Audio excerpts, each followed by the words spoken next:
and welcome again to Decoding the Gurus. It is the podcast where two academics, that is me, Matt Brown, and Christopher Kavanagh, listen to content from the greatest minds the online world has to offer. I'm a psychologist and we specialize in understanding the mysteries of the human brain. Chris is an anthropologist, and I'm not quite sure what anthropologists do, but I think they pursue primates through jungles or something. And we are going to do what we usually do, which is get to the bottom of the interesting stuff that comes across our feed in this interconnected online world culture. Are you ready to go, Chris?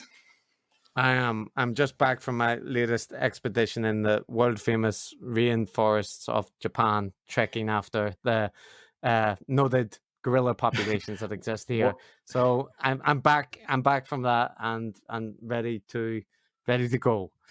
Yeah, so I think your research method is you basically interfere with them and bother them as much as possible until they react and do something interesting. That's kind of how it works. It's anthropology because I go and live with them for several years. I'm basically at one with the Japanese gorilla population now. They've accepted me into their troop. I don't want to get into it, Matt, because it's a spiritual experience for me as much as a research topic. Okay, so we are at episode 3, which I think is a pretty important milestone for us, Chris? That's right. The death knell for many fledgling podcasts, the Bermuda Triangle of episode 3. Yeah. Yeah, well, we are flying through it with sailing colors. Very good, very good. And the reason people listen to us, Matt, is for that kind of, nice analogy and beautiful turn of phrase, I think. Yeah, you can tell I've studied for years in higher education.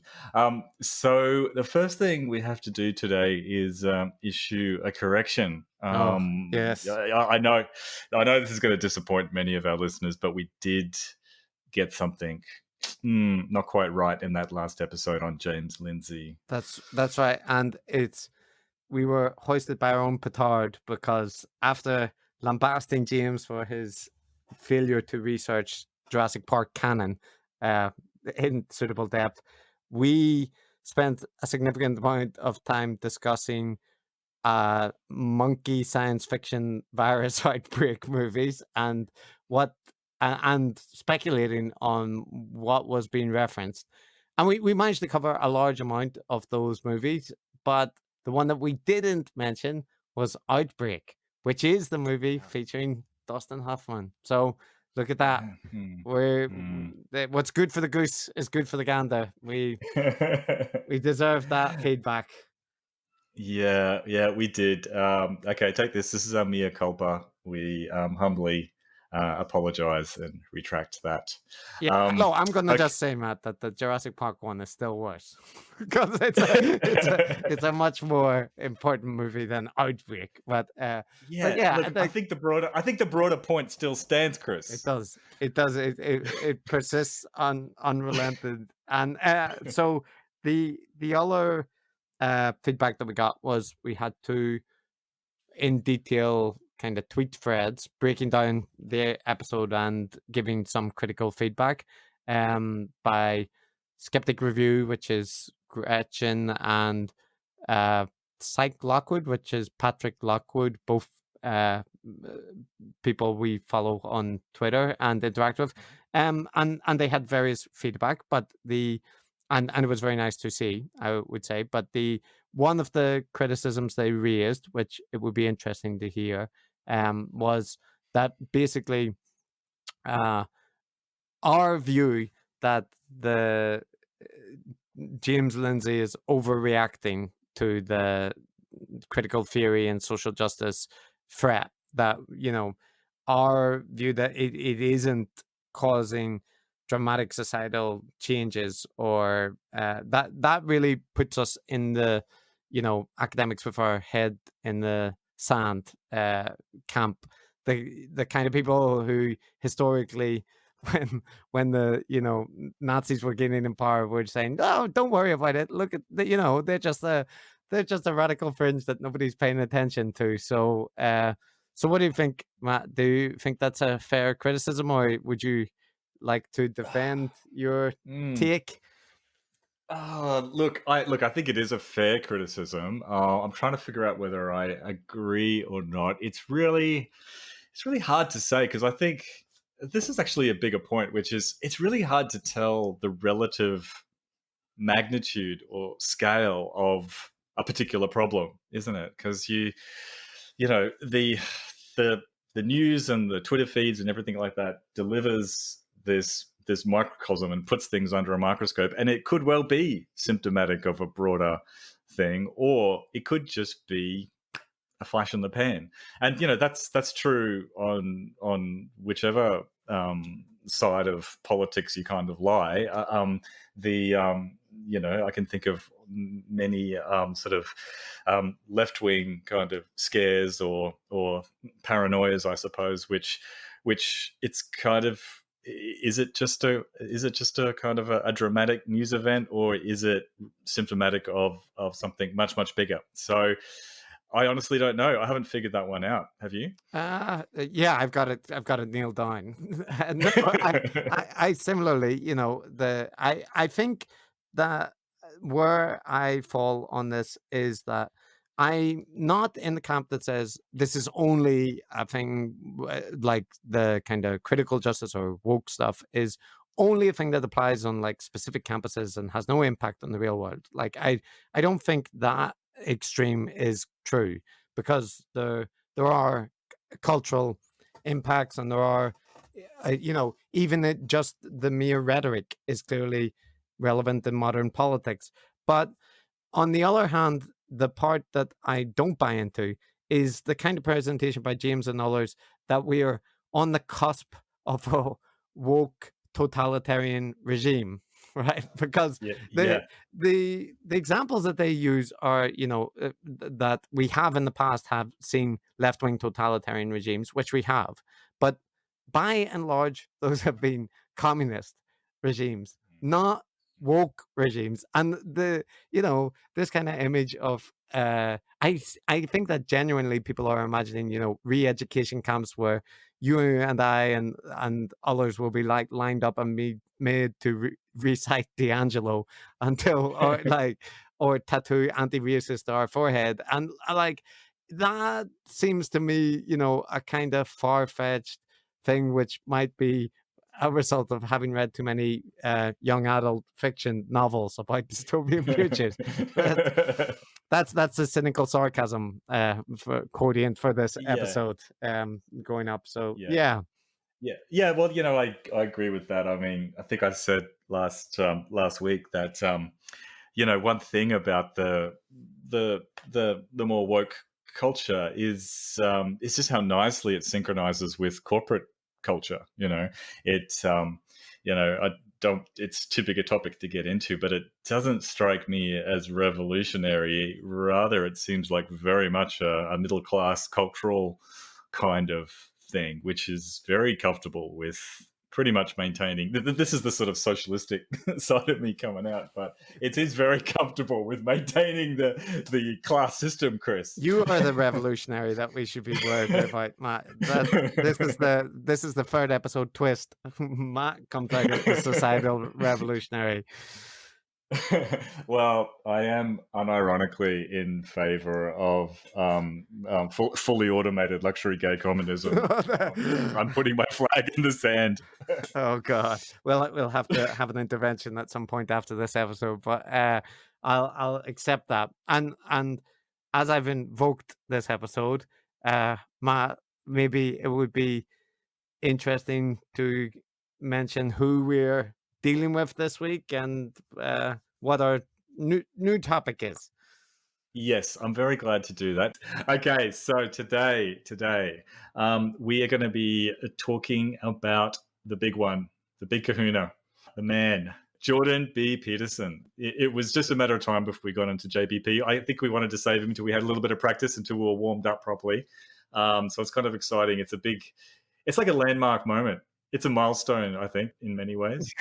Yeah, I think he's probably the least controversial person that we've dealt with to describe as a guru Yeah, because absolutely. Yeah, Yeah, he set out to be a guru, let's face it. And, maybe he is. We'll find out, won't we? So, do you want to give a very brief summary of JBP for the 2 or 3 people who listen who don't know everything about him? Yes, yes. I want nothing more. So Jordan B. Peterson is a clinical psychologist, maybe personality psychologist as well, who until recently was based at Toronto University and basically had a career publishing away as a clinical psychologist with fairly decent, I think, in fact, very decent citations and maybe sort of influential in his field.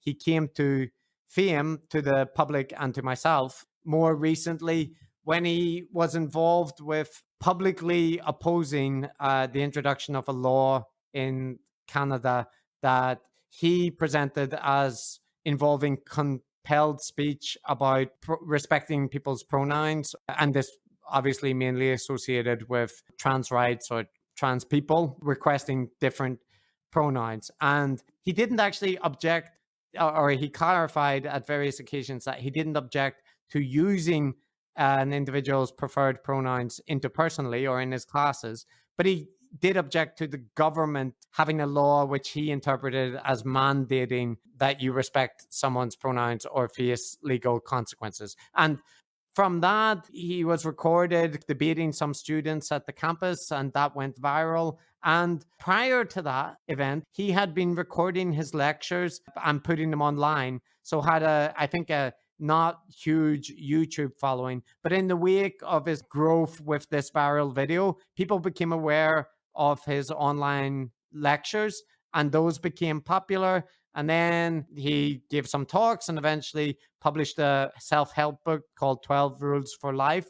And his fame continued to grow until he became a regular fixture on social and political topics, issuing his opinion, and many think pieces written about him and his potential connection to the alt-right or extreme right-wing communities online, and his objection to that connection being presented. So yeah, he became a controversial figure and issued a lot of content online in the form of lectures and interview series. It's interesting, isn't it, how so many of these figures kind of make their path towards fame through one of these controversies that build up a storm, whether it's Brett Weinstein or JBP or even Donald Trump. It's by saying controversial things, sort of sparking a bit of the sort of culture war backlash that really, in many ways, propels them to popularity. Hey.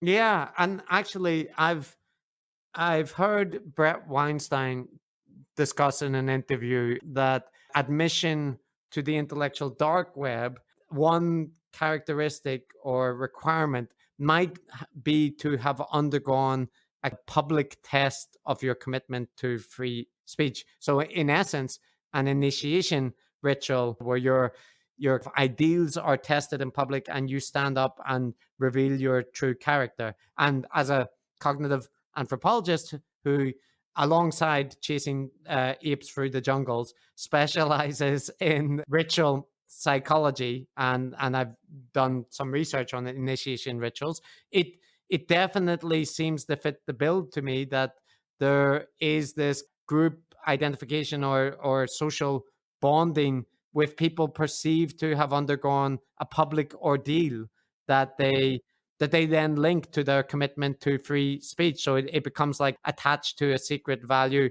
and an identity, be it the intellectual dark web or, some other group. So it's very interesting for me from that perspective of it being a kind of initiation ritual that someone needs to undergo. Mm-hmm. Yeah, very. So today we're going to look at a clip, an interview. We've posted it on Twitter already, so if you haven't watched it by now, that's your problem. You really should have. Bad. That's it, Matt. That's You're always banned. good. Chastise the audience. That's the way to go.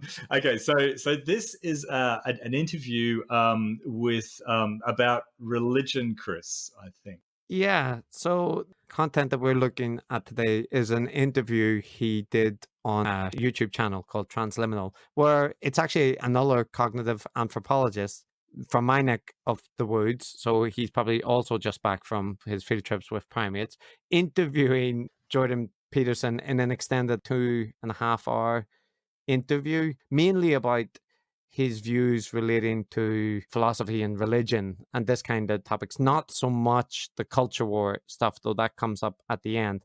And we kind of canvassed people online to ask for content to look at. And this was recommended by a couple of people as one of his more substantial and better pieces. So lots of his material is, the well-known stuff is confrontational interviews or his lecture series. But this is a kind of standalone episode, and I think it's actually a very good one for illustrating lots of the broader themes that are in his work or the way he presents himself. So it's a good chunk of material for us to look at in terms of yeah, as a guru. Yeah, yeah, and very challenging too. I mean, we'll get into this, but yeah, it is 2 hours long. Although we can't criticize him for length because we've been known to create long content. Um, but it is challenging for me to understand precisely what he's arguing for and what he actually means. Although, and so I find it very interesting. Like if you look through the YouTube comments, or you look at I'm mutuals with many people who like and admire Jordan Peterson, and they haven't really cited this issue of finding him difficult to understand. They often say he's insightful and stimulating and all that stuff. So I don't know. I do get even from people that like him, they tend to acknowledge that he has a waffly way of talking. They just they appreciate that about him. So like I definitely have heard even from people that are fans that they find him at times impenetrable. But that feels like a feature. yeah, yeah, I think that's taken as evidence of what a high level he's operating on. So it does have that kind of guru-esque quality, but we Oh, shouldn't. wait, yeah, I should also have mentioned that like this is so there's two interviews on Transliminal Media, and this is the second one from 2017. So this is kind of at the peak of Peterson's rise. And the interviewer Jordan Levine, the cognitive anthropologist guy, it's actually quite interesting because he's very good in his questions at rephrasing things very coherently and concretely and asking quite specific questions. But does so in a friendly way. So it's an interesting interview in that respect, just like from good interview technique. Yeah, although Jordan is equally good at refusing to be pinned down. So Yeah, yeah. That's the contrast. That's what makes it like such an interesting contrast because there's these very specific questions, and then the answer is never specific, or if it is, it comes after like 10 minutes of tangential discussion. Mm. So the nominal topic is ideology, logos, and belief. Yeah. I had to Google. Just should say also, I had to Google a lot of terms that we used in this. It probably would make a lot more sense for a theologian or theology scholar, I suppose, for whom this stuff might feel more natural. You're an anthropologist, so when you're not bothering primates, and you even study religion. So, like, do you think this made more sense to you than to me? Well, that's impossible for me to answer, but possibly so because my background is like my personal background is that I was raised Catholic in a Catholic family in Ireland, and so the Christian components of it are not alien. And then I also had an interest in mysticism in like my kind of teens up to my early 20s.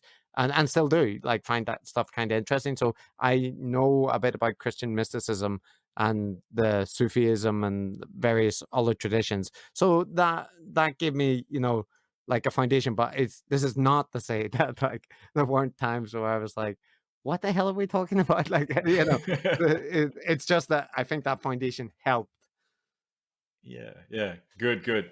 So yeah, let's get into the clips, shall we? And we'll take that as a bit of a like this is a difficult ball of string to unravel because JBP is who he is. So I tried to make some kind of structure or plan to cover this stuff and kind of failed. But I think if we work through some of the clips, then we can take those as jumping off points to make some comments. Yeah, and so one of the issues is that, like, in trying to extract clips from this, it's very hard to cut out a segment because he keeps linking things in, or like wandering down tangents to his tangents that would require like splicing things together. So some of these clips might be long, but I'm just sharing with my frustration, man, where I was like, okay, I'll take a clip of this. Wait, stop talking, stop like going on about side tangents. Like, just can you say that again concisely? But that rarely happens. So Yeah. Look, I think a couple of longer clips is really helpful for listeners because in terms of to illustrate how he talks and how he argues, because it's all kind of the same, like it's the same style throughout. So I think a couple of longer clips we can afford the time, which will be really helpful to illustrate how it actually works. yeah, it's good no one complains about the length of podcasts. So No, they love it. They love it. They fall asleep to it. yeah. Yeah. So with all that preamble, let me play the first clip, which probably will illustrate some of these long, winding connections. So here we go. And I've been thinking about why that was, because many people have decried political correctness, but they did it in generic ways, and so here's a strange sequence of thoughts. So there's this idea in Christianity that the word, which is the capacity that's associated with consciousness, I would say, is the mechanism by which chaotic potential is transformed into habitable order, and also the mechanism by which order that has become too rigid is dissolved and reconstituted, right? That's the basic element of the hero myth. And the word, the logos, is a universally distributed eternal phenomena. But in the Christian context, it's also been given a localization. So it's as if this universal principle, well, that's the word made flesh, it's as if the universal principle was also instantiated in the local. And there's a deep idea there, which is that the universal lacks something. And what it lacks is specificity. So in order to make the universal even more universal, you make it specific. So how was that to get us started?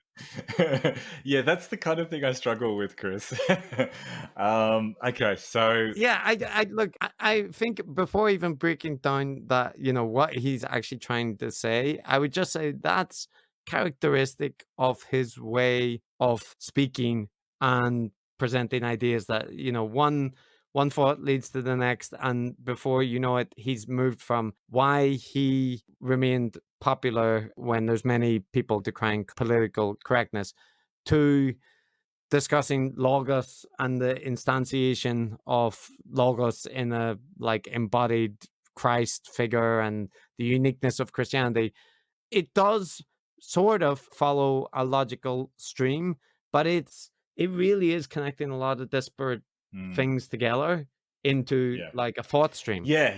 It's yeah. So the reason I have trouble with it is that it is, as you say, very associative. Yeah, a whole bunch of ideas linked together in this network of associations for one to kind of get the feeling of what is meant. So yeah, that's. I mean, that's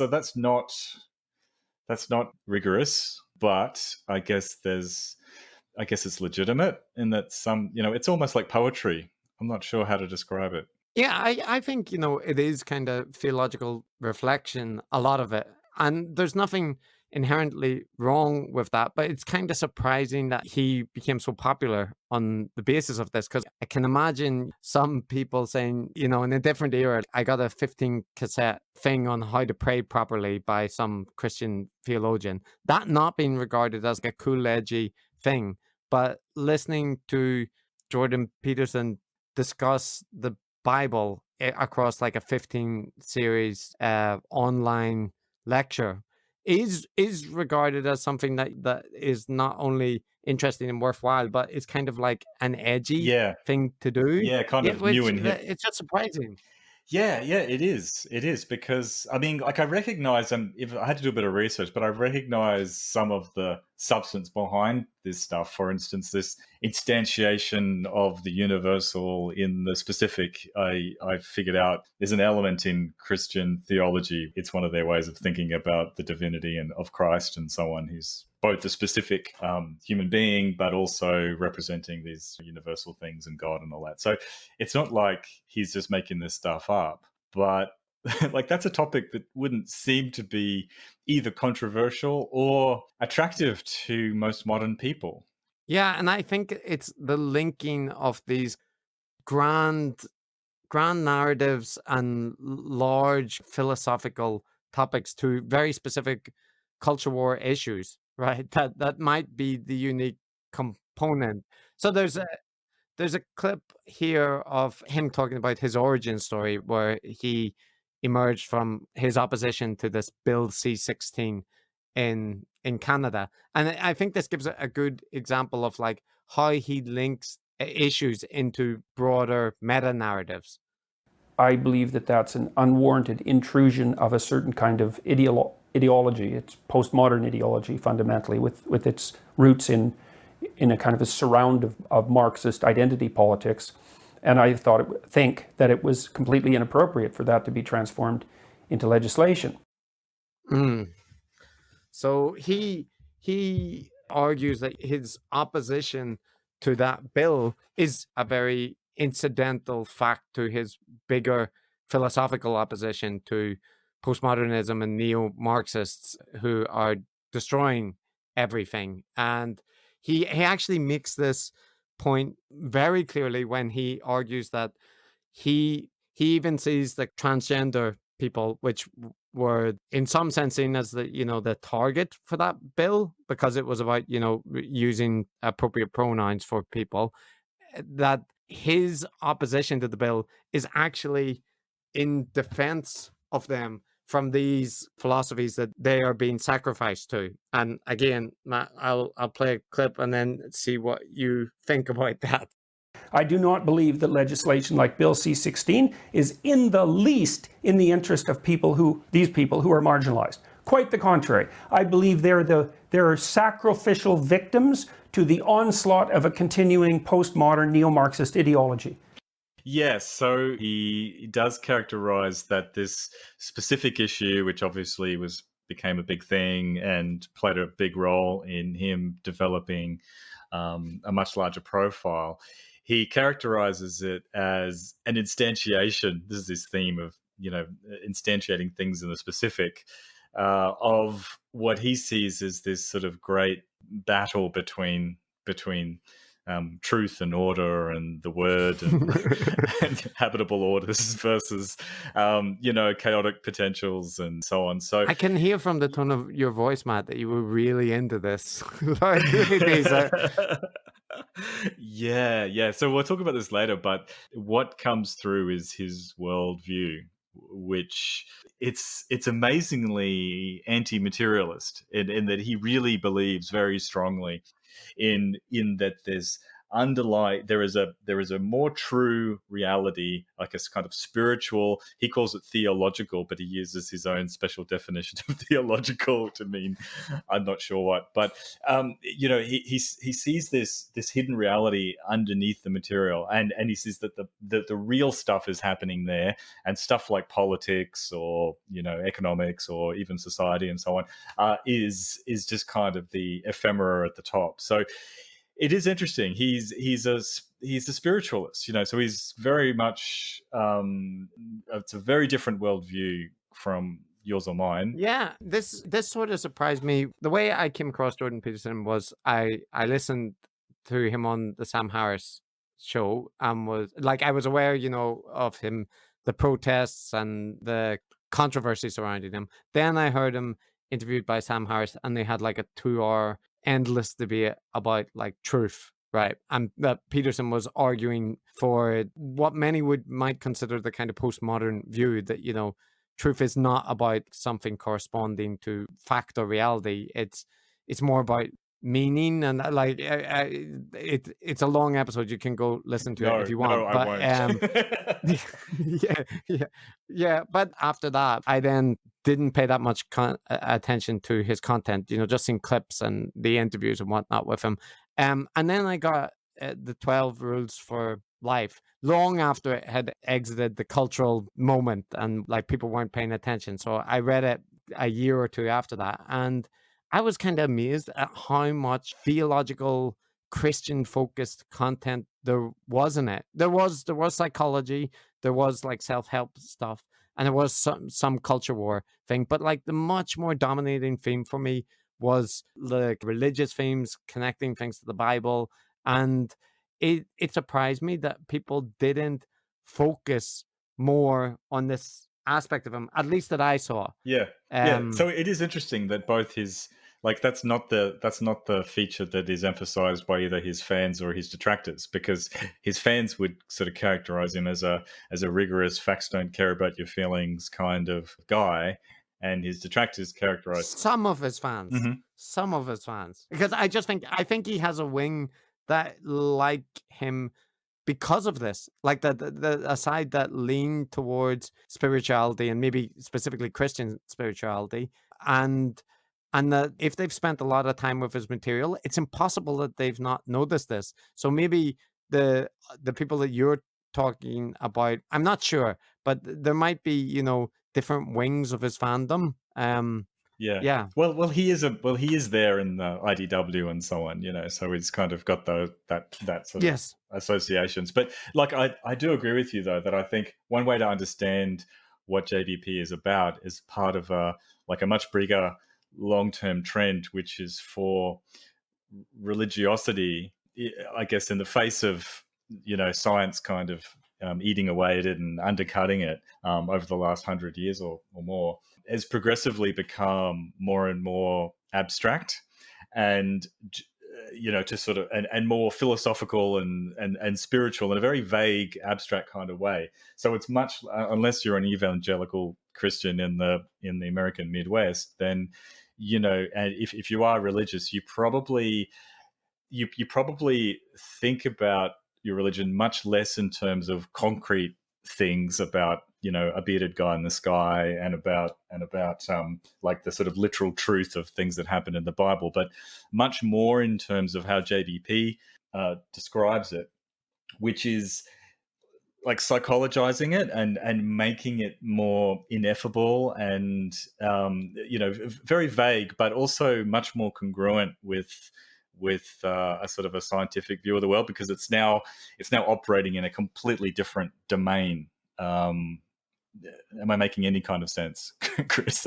Yeah. No, I'm just thinking that my image of popular religion, though, is that what you're describing does account for a lot of modern religious sentiment, particularly amongst people who are not connected to traditional religious communities, or arrived at religion later at life.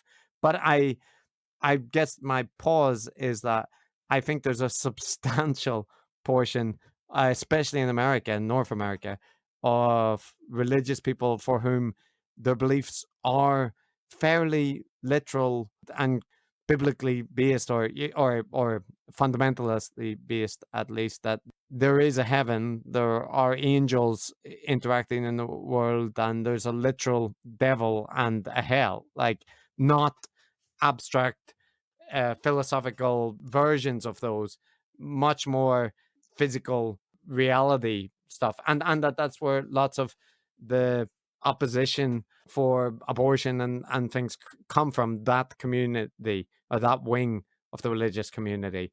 Oh look, they absolutely certainly still exist and are a strong force. I guess my point is that characters like JBP appeal to both kinds. Like, as you know, as we see in this interview, he has it both ways. He gets asked directly about the literal truth of some Christian things. And he has it both ways, in which it's kind of congruent with whichever flavor of religion you prefer. Yeah, I have a clip that speaks nicely to this, and also his issue with definitions. So let's start with this one. Well, I would say the same problems with the question formulation obtain. What do you mean by divine? And also, what do you mean by Christ? These are very, very difficult questions. So that was in response to a question asking him, does he literally believe in the divinity of Christ, for example? And the interviewer actually introduced that the evangelical people might like Jordan Peterson's stuff, but be curious, does he literally believe it? And so his answer is, well, first it depends how you define divine and how you define Christ. And this is a common thing, is retreating to it's all about definitions. And the thing that strikes me about that is, like, on the one hand, okay, you want to get your definitions clear for what you're talking about, especially if it's a complex topic, but redefining well-known terms constantly and defining them in a vague way is supposed to be something that critical theorists and postmodern people do, and it's supposed to be bad, right? That, like, they redefine common words in the way that suits their purpose, or they argue that there is no agreed upon meanings, that they are happy using things in metaphorical ways. So it feels like there's at least one group of people that shouldn't be cheering on this way to respond to direct questions.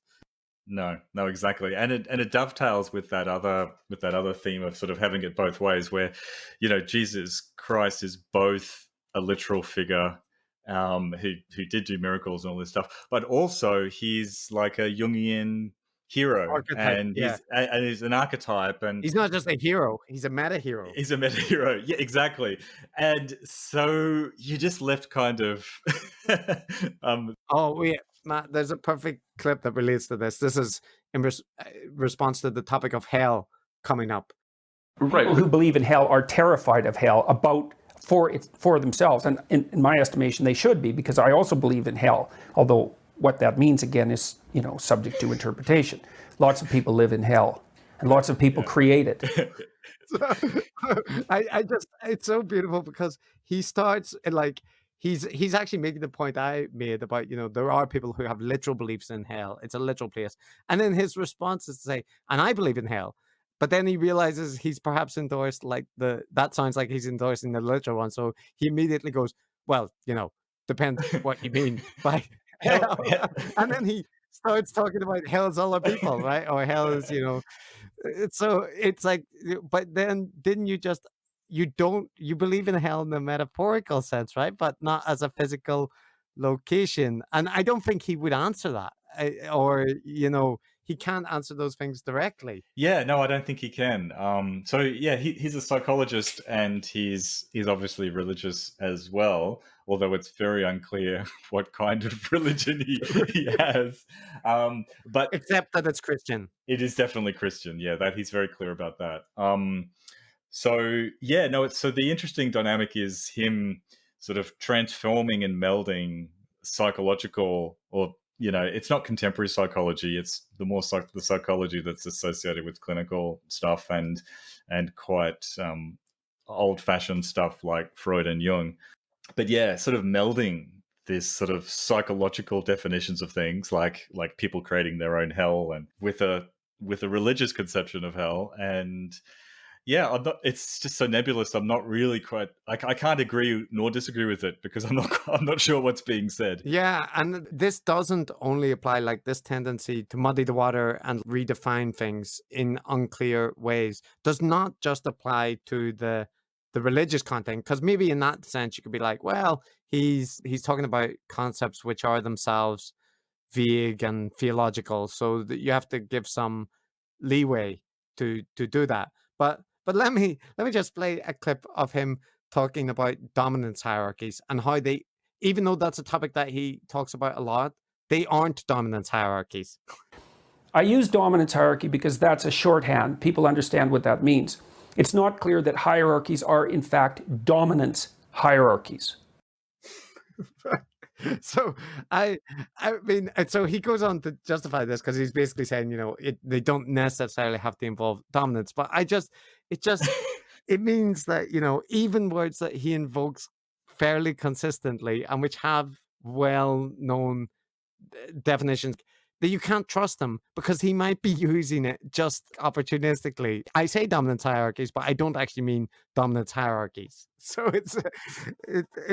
it's impressive on the one hand. Yeah, it is impressive, and it's difficult to comment on except to look at the rhetorical maneuvers he's undertaking. Yeah. So I guess the point I want to make here, and it's something which actually applies across some of the other figures that we've looked at, less so James Lindsay, more so Eric and Brett Weinstein, that this use of strategic ambiguity, so that you can say something, but you can always retreat from it if you're pressed or if somebody tries to pin you down, by endorsing metaphorical and literal and alternative definitions, that you can make quite provocative statements, but then you can always say, well, yeah, but I wasn't talking about it in the way that you interpret. Whereas James Lindsay style cultural commentators or gurus are not doing that so much. What he thinks is relatively clear, right? He specifies out what he thinks about critical theory. So I think this use of strategic ambiguity is something that you see across a whole range of gurus, and it's really common in New Age type gurus, which aren't something that we've discussed or focusing on, but the parallels are clear.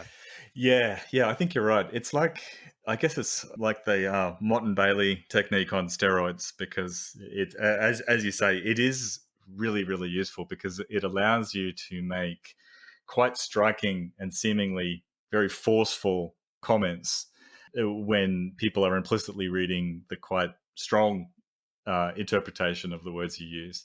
But then if there are internal consistencies that people point out, or there's pushback, or it becomes difficult to defend, you roll back to the very vague and nebulous definition of the thing. And then you can switch back, obviously, to the powerful one whenever you like. So it's this back and forth, which, JVP isn't the only one who does it. It's obviously very common, but he does do it a lot. Yeah, and there were some striking examples in this. There was even an instance where Jordan Levine, the interviewer, essentially, I felt like he was giving him like, what's that, soft pitch, or what do you call that expression when somebody throws you an easy question? Softball, Chris. Softball, yeah, soft pitch. my baseball expertise is shining through there. So a softball question, because he asked him at one point about magic. And he basically said, like, because Jordan Peterson had talked about how when somebody comes to embody logos in its fullest form, that they can do things which are magical. And then the interviewer is like, well, wait, when you say magic, do you mean magic that it looks to us hard to explain, and feats which seem incredible psychologically, or do you mean pulling rabbits out of a hat? And that felt to me like, okay, he's going to endorse the first one and say, obviously I don't mean that, but that's not what he said. So let me just play his response. And when you say magical, you mean magical for all intents and purposes in terms of our perception as relatively naive human consciousness, or magical in, like, rabbits out of hats? Well, certainly the former. And God only knows about the latter. So, that takes us afield into strange areas. Like Jung's observations of synchronous events, for example. Yes. We don't understand the world. Like, I do think the world is more like a musical masterpiece than it is like anything else. And things are oddly connected. So he does, like, he means psychological magic or metaphorical magic, but literal magic, let's not rule that out. There's the Jungian archetypes about that. And that goes to his worldview, which I got a better understanding of after listening to this, which, as I said before, is in believing sort of an underlying, he calls it theological, but he kind of means spiritual and matters of anything to do with morality and good versus evil and so on. He believes in that spiritual world underlying reality and influencing it in important ways. And I think that's the one thing that we can say definitively about JBP's point of view after listening to this.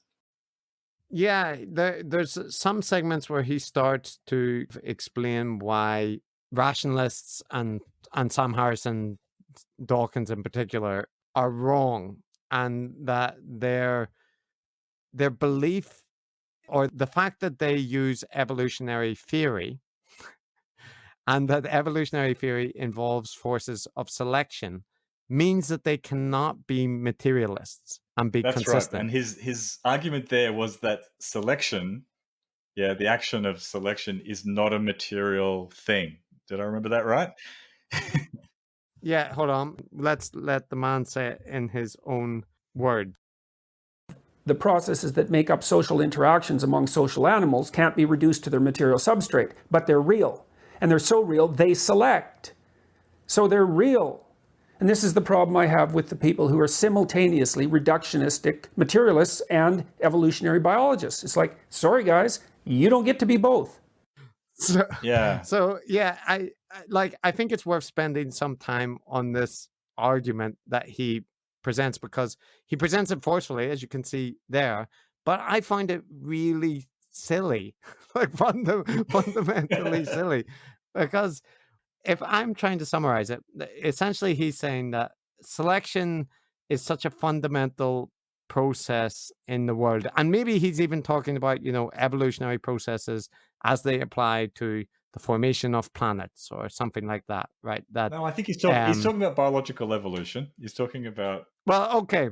I was gonna let him give him, but he is focusing on biological evolution on the planet Earth. So yes, okay, but even taking that, you can abstract evolutionary processes out into mathematical formulas, for example, and there's no reason that you couldn't apply them in some respect to like different avenues. Dawkins has talked about this as well, right?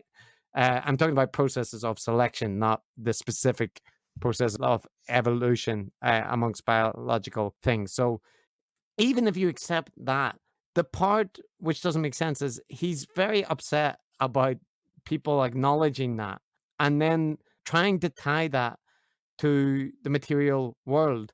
But as far as I'm aware, Matt, the only place that we've ever seen selective processes in action is the material world and reality, right? Like we don't have any evidence for selective processes in the spiritual metaphysical realm. No, it is a very silly argument. You don't have to be a specialist evolutionary biologist to know that evolution is entirely based on the material. And the fact that some selective processes in social animals like people may well involve things like communication and social relationships and so on. In Jordan's mind, that because those things are, in his mind, derived from theology, this spiritual realm, then you can't understand evolution without appreciating its basis in theology, which... Yeah, I thought his objection, although this is probably illustrating the point that, you can interpret some abstract painting in so many different ways, and that's a lot of what he says. But I thought his issue was more that the interactions between animals or these like broader processes that they fall into, they don't relate to individuals' behavior. Like, so they can refer to species levels effects, or they can refer to processes that are only evident over generations, and that means looking at the like biophysical level is reducing things to where you can't observe those patterns. Oh, right. Yeah, well, he might have been saying that. Who knows? I mean, but obviously, your point is that emergent phenomena like and selection, and species evolution is like an emergent phenomena of just lots of little interacting simple. Yeah, but my point is it emerges in the physical world. Yes, that's what I was going to say. I mean, that is obviously true. So yeah, you can, even the books where we write down our ideas are on paper. So like there's this part where he nods to this argument, and it's quite interesting because he's basically saying, well, people will say, everything is tied to the material world, and he's pointing out that's a bad argument. So let me play him rebutting us. Now you can say, well, it's associated with material phenomena. It's like, well, yes, I would like to point out that is hardly a brilliant observation. Everything is associated with the material world because here we are in this world. Right. So this is like a tactic where you acknowledge a criticism, but you don't actually explain why it's wrong, right? And the other part that got me about this was he almost has insight. He's talking about like linking things to the material world, but when I heard him say that, it was like it applies to his argument, right? You can link any two things together if you try, but is that valid? The more important question is how convincing are the links that you draw? But yeah, he's not making that point. He's not making a good argument. I think we've explained it enough, but I'm pretty sure most people listening would appreciate that you can understand evolution without requiring a theological level of analysis. Yeah, in that sense, like it's close to intelligent design, right? Is arguing that there's a mysterious process in evolution that you simply cannot explain as a materialist. Yeah. So a point which derives from this, which leads us on to his colorful metaphors, is that alongside seeing rationalists and materialists or Sam Harris types as being fundamentally wrong, he also takes issue with anybody who would credit the development of reason and democracy and the modern West to the Enlightenment. And there's this really nice quote where he explains why that's wrong, and it invokes a metaphor that he uses elsewhere. So let me just play that for you, Matt. What we're talking about here is something that's indescribably deeper than merely what happened in the Enlightenment. I just see that in some sense, as a sideshow of this crystalline process that's emerging. So what's the crystalline process? That's the question. Can you explain that? I cannot explain that.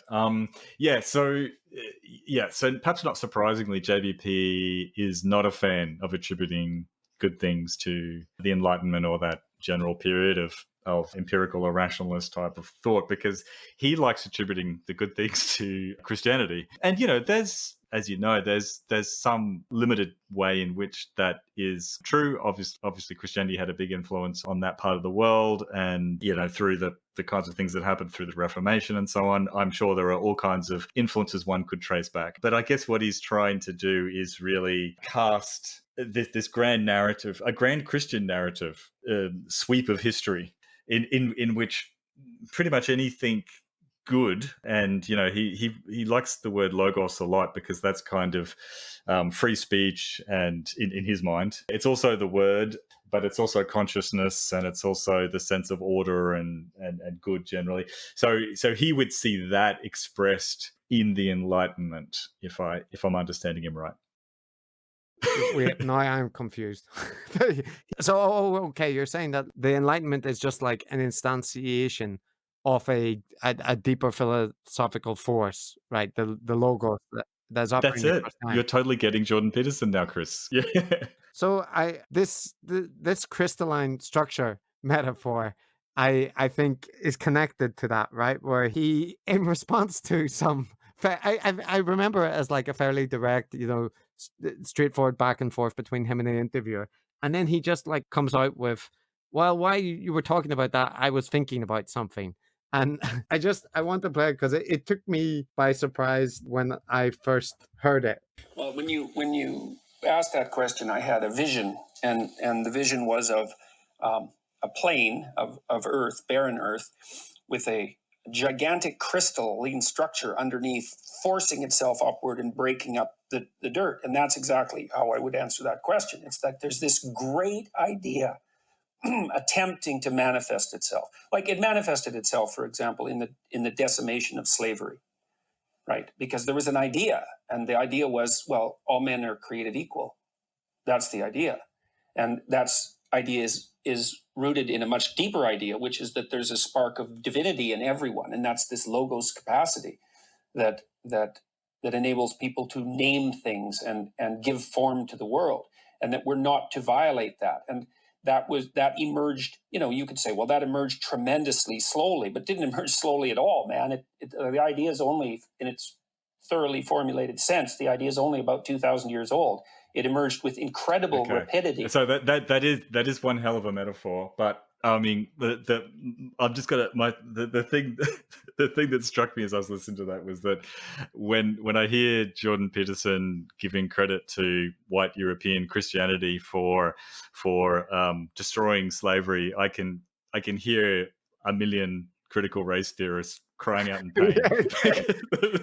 Yeah, that they may have played a small role in that throughout history as well, right?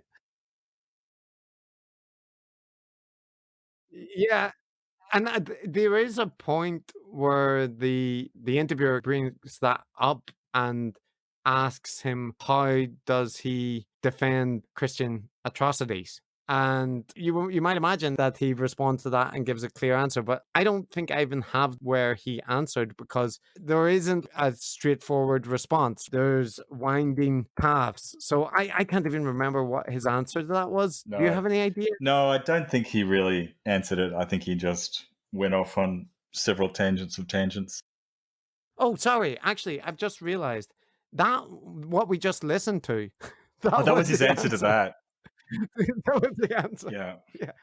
So that was the initial answer. Was that question was posed, and when he was asked about that, he imagined a giant crystal. I think that's quite telling, right? And then he goes on to the Enlightenment and how that isn't actually the answer. So yeah.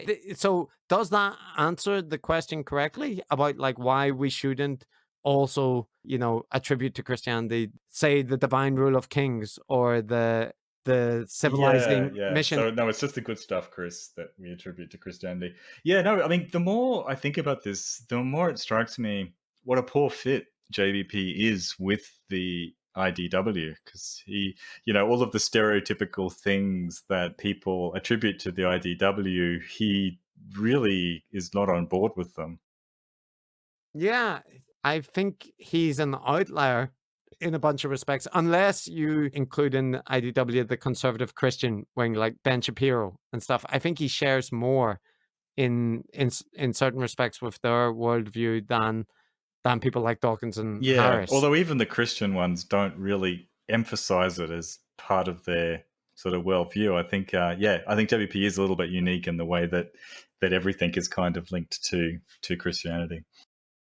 Yeah, and so another aspect of the worldview that it does relate to his interest in Christianity, and which struck me repeatedly through this and also through the 12 Rules for Life, is that his characterization of what is the fundamental element of existence and being is remarkably bleak.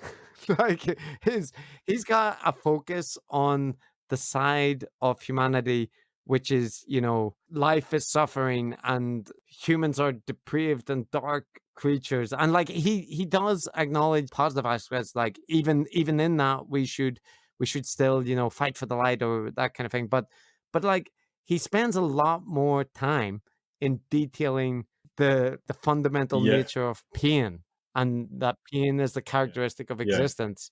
Did you know this? So, I think you got a clip there with Descartes, and he sort of starts talking about Descartes, and you think he's going to talk about consciousness being, I can perceive things and I'm aware of things, and therefore, that's kind of a starting point. But it's not, is it? It's suffering. Suffering is the starting point. Yeah, let's play it and we'll go from there. Descartes' great investigation into doubt led him to the conclusion that I think, therefore I am. And I don't think by think he meant think the way we think. He meant more like the fact that I'm consciously aware is something that I cannot deny. That's good. That's fine. And more power to Descartes for taking it to that extreme and then producing what he did produce out of that. But I don't. For me, when I investigated the structure of doubt, the conclusion that I drew was that there is nothing more real than suffering. Yeah, so whereas Descartes may say, I think, therefore I am, for Jordan Peterson, it's I suffer, Yeah, therefore yeah, and I later on am. he emphasizes that happiness is more about, in terms of how people act and behave, it's more about avoiding suffering rather than approaching and pursuing happiness. And he's quite explicit about that. Yeah, as we can hear here. Because they're not differentiating. Like there's the positive emotion end of being happy, and there's the not suffering end of being happy. And what people mean when they say that they want to be happy is that they don't want to be suffering. Yeah, so it's the cessation of negative emotions, not joy. And I will say there's validity to that point. When you're measuring affective response in psychology, you measure positive effect and negative effect, and you can decrease negative effect without increasing positive effect, right? So they're separate concepts, but it's his kind of relentless focus that when people say they want to be happy, what they really mean is like they don't want pain and suffering and fatigue and negative feelings. I'm kind of like, is that true?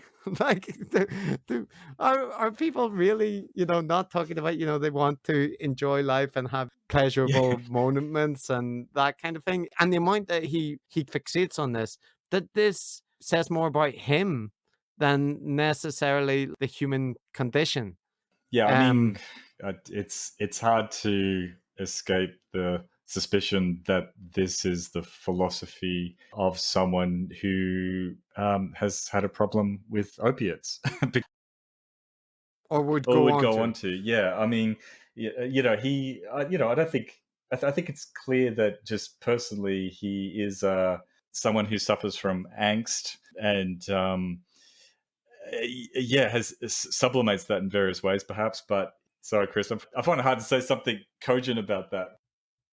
No, I think you did. I think the point that like somebody who would become addicted to painkillers would think that the fundamental element of existence is pain, and this is the core motivating factor, right? That Does, seems yeah, relevant. yeah. So, look, I mean, this is more just an observation, more of a criticism or anything. But I guess, yeah, I mean, I think one of the interesting points that comes out of this talk is very much that he has quite a bleak outlook, as you said. It's quite dark, and he talks about the role of evil in people's lives, the evil that they inflict on themselves. But he also emphasizes that, coming into contact with evil people, really, and that this is the cause of many issues. So, I'm not saying he's right or wrong about that, but it just the general picture is a very bleak one.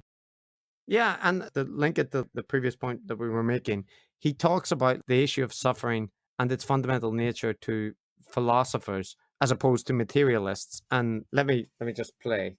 From the perspective of the materialist, there's nothing more real than the atom, let's say. Okay, from the perspective of a philosopher of being, alternatively, there's nothing more real than suffering. Right, like that puts it in quite stark contrast. And I think you're feeling that like we shouldn't, that we're not attacking him for his personal focus on pain. I think the element of criticism comes from the fact that he's not describing this as just like his personal philosophy or view. He is instead attributing it to philosophers worldwide and to humanity writ large. That's the issue. It's making subjective assessments and connections and portraying them as obviously true, fundamentally correct facts. Yeah, like a broad consensus among every philosopher who's thought about it. And, there's certainly themes in philosophy, whether it's existentialists or Stoics or whomever, who do emphasize pain and suffering. Yeah, so like it's not out there. It's just an important theme and flavor to JBP's way of thinking. Yeah, and so just before we get off the pain, the pain, there's an aspect where he is discussing like a lot of this pain comes up when he is talking about being and what he means by being, and how this is a more fundamental force in the world than the kind of materialist one. And listen to the way he describes pain. it from this perspective. People's actions indicate that they believe in their own pain. And that's undeniable. You can't argue yourself out of it. So it transcends rationality. And so it's real. It's an axiomatic tenet of religious systems, generally speaking, that life is suffering, which is a restatement of exactly the same thing. And so being is the domain in which pain announces itself as real. And that's not the material world. It's not the material world. Pain is not a material phenomena.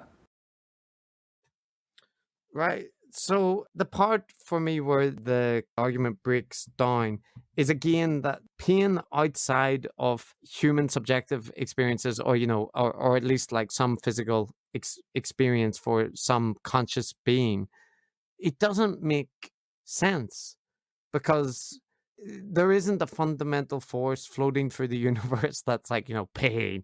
Like maybe in the Marvel conception of the universe there is a character that does that, but in the world as we know it, that fundamental element of existence is like a subjective experience of conscious beings. And he seems to regard it more as like a Platonic ideal, which transcends rationality, transcends the material realm. Yeah. But like, yeah, look, how? I mean, yeah, look, obviously Right. the issue that we're talking about is dualism, where JBP is coming at it from this sort of Platonic, dualistic, whatever. We're not philosophers, so we're not going to pretend to be. But where these mental states and consciousness is a real thing in the same way that atoms are real, and perhaps more real because that's the stuff that we actually experience. Whereas sciencey, materialisty type people who aren't philosophers of mind like you and I say, hey, these are just emergent phenomena that arise out of the physical world. Now, you and I aren't going to we don't want to deal with the issue of dualism in this podcast, but yeah, it's just worth noting that JBP is definitely of the brand that treats these philosophical and theological and spiritual things as having a real basis in reality.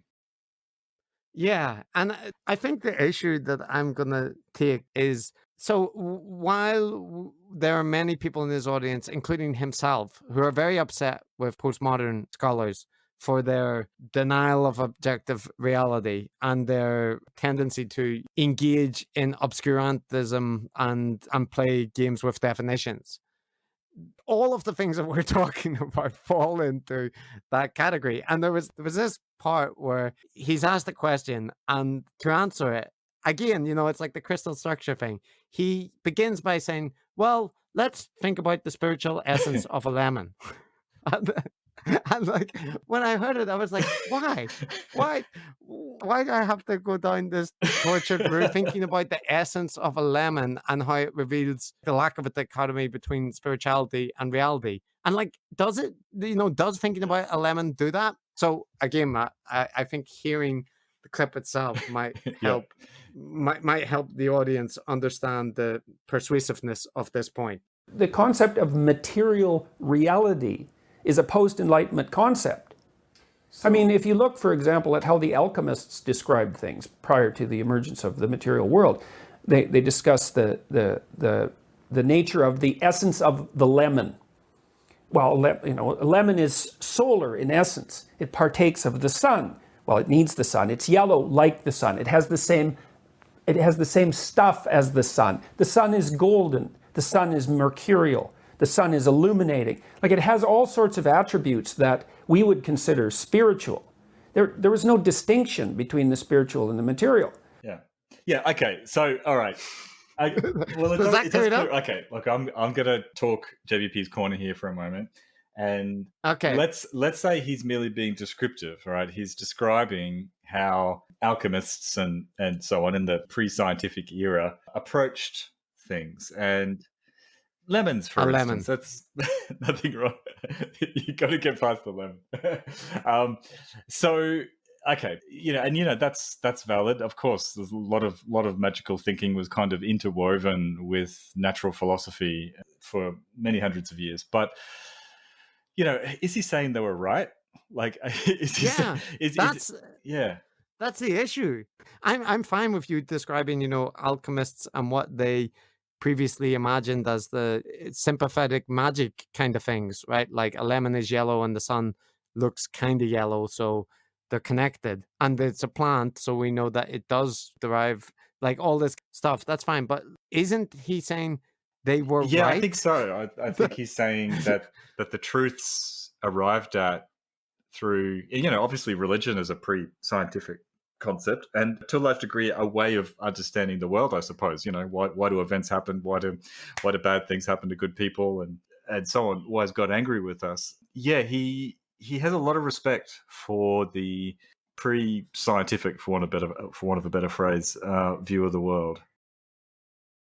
So to me, that sounds remarkably familiar for respect for other ways Yeah. of knowing, which is supposed to be a boogeyman that the postmodernists are trying to Yeah, sneak I in. totally agree with that point. I mean, critical theory has been, and social justice has been famously described as a religion, as if that's a very bad thing. But yeah, JBP for one is all for religion and all for a religious way of constructing meaning out of the world. So yeah, it's perfectly at home with the social constructionists and postmodernists generally.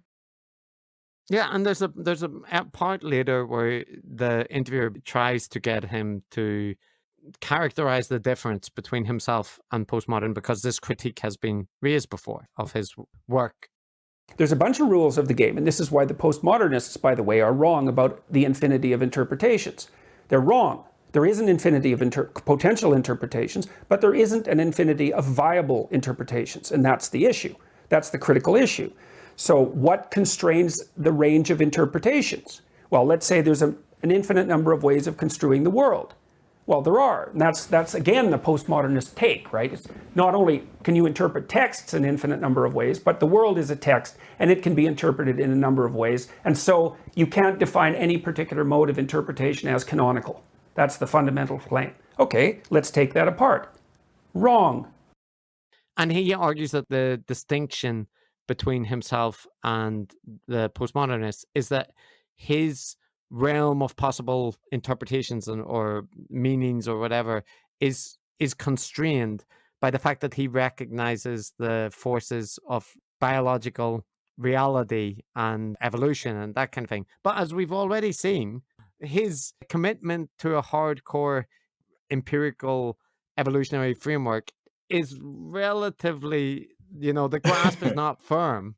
So I don't know. And I also don't think that the argument of postmodern philosophers, who, again, I claim no expertise over, but I don't think their argument is like there is absolutely no interpretation that is wrong. No, of course, that's a bit of a straw man. I mean, but where it's congruent with JBP is that they perhaps would emphasize the social construction of meaning and saying that overlaying the material reality, that the way things are perceived and the way it's negotiated socially is of great importance, And there's obviously some truth to that, but you can't criticize them for that and also be a fan of JBP, basically, I think.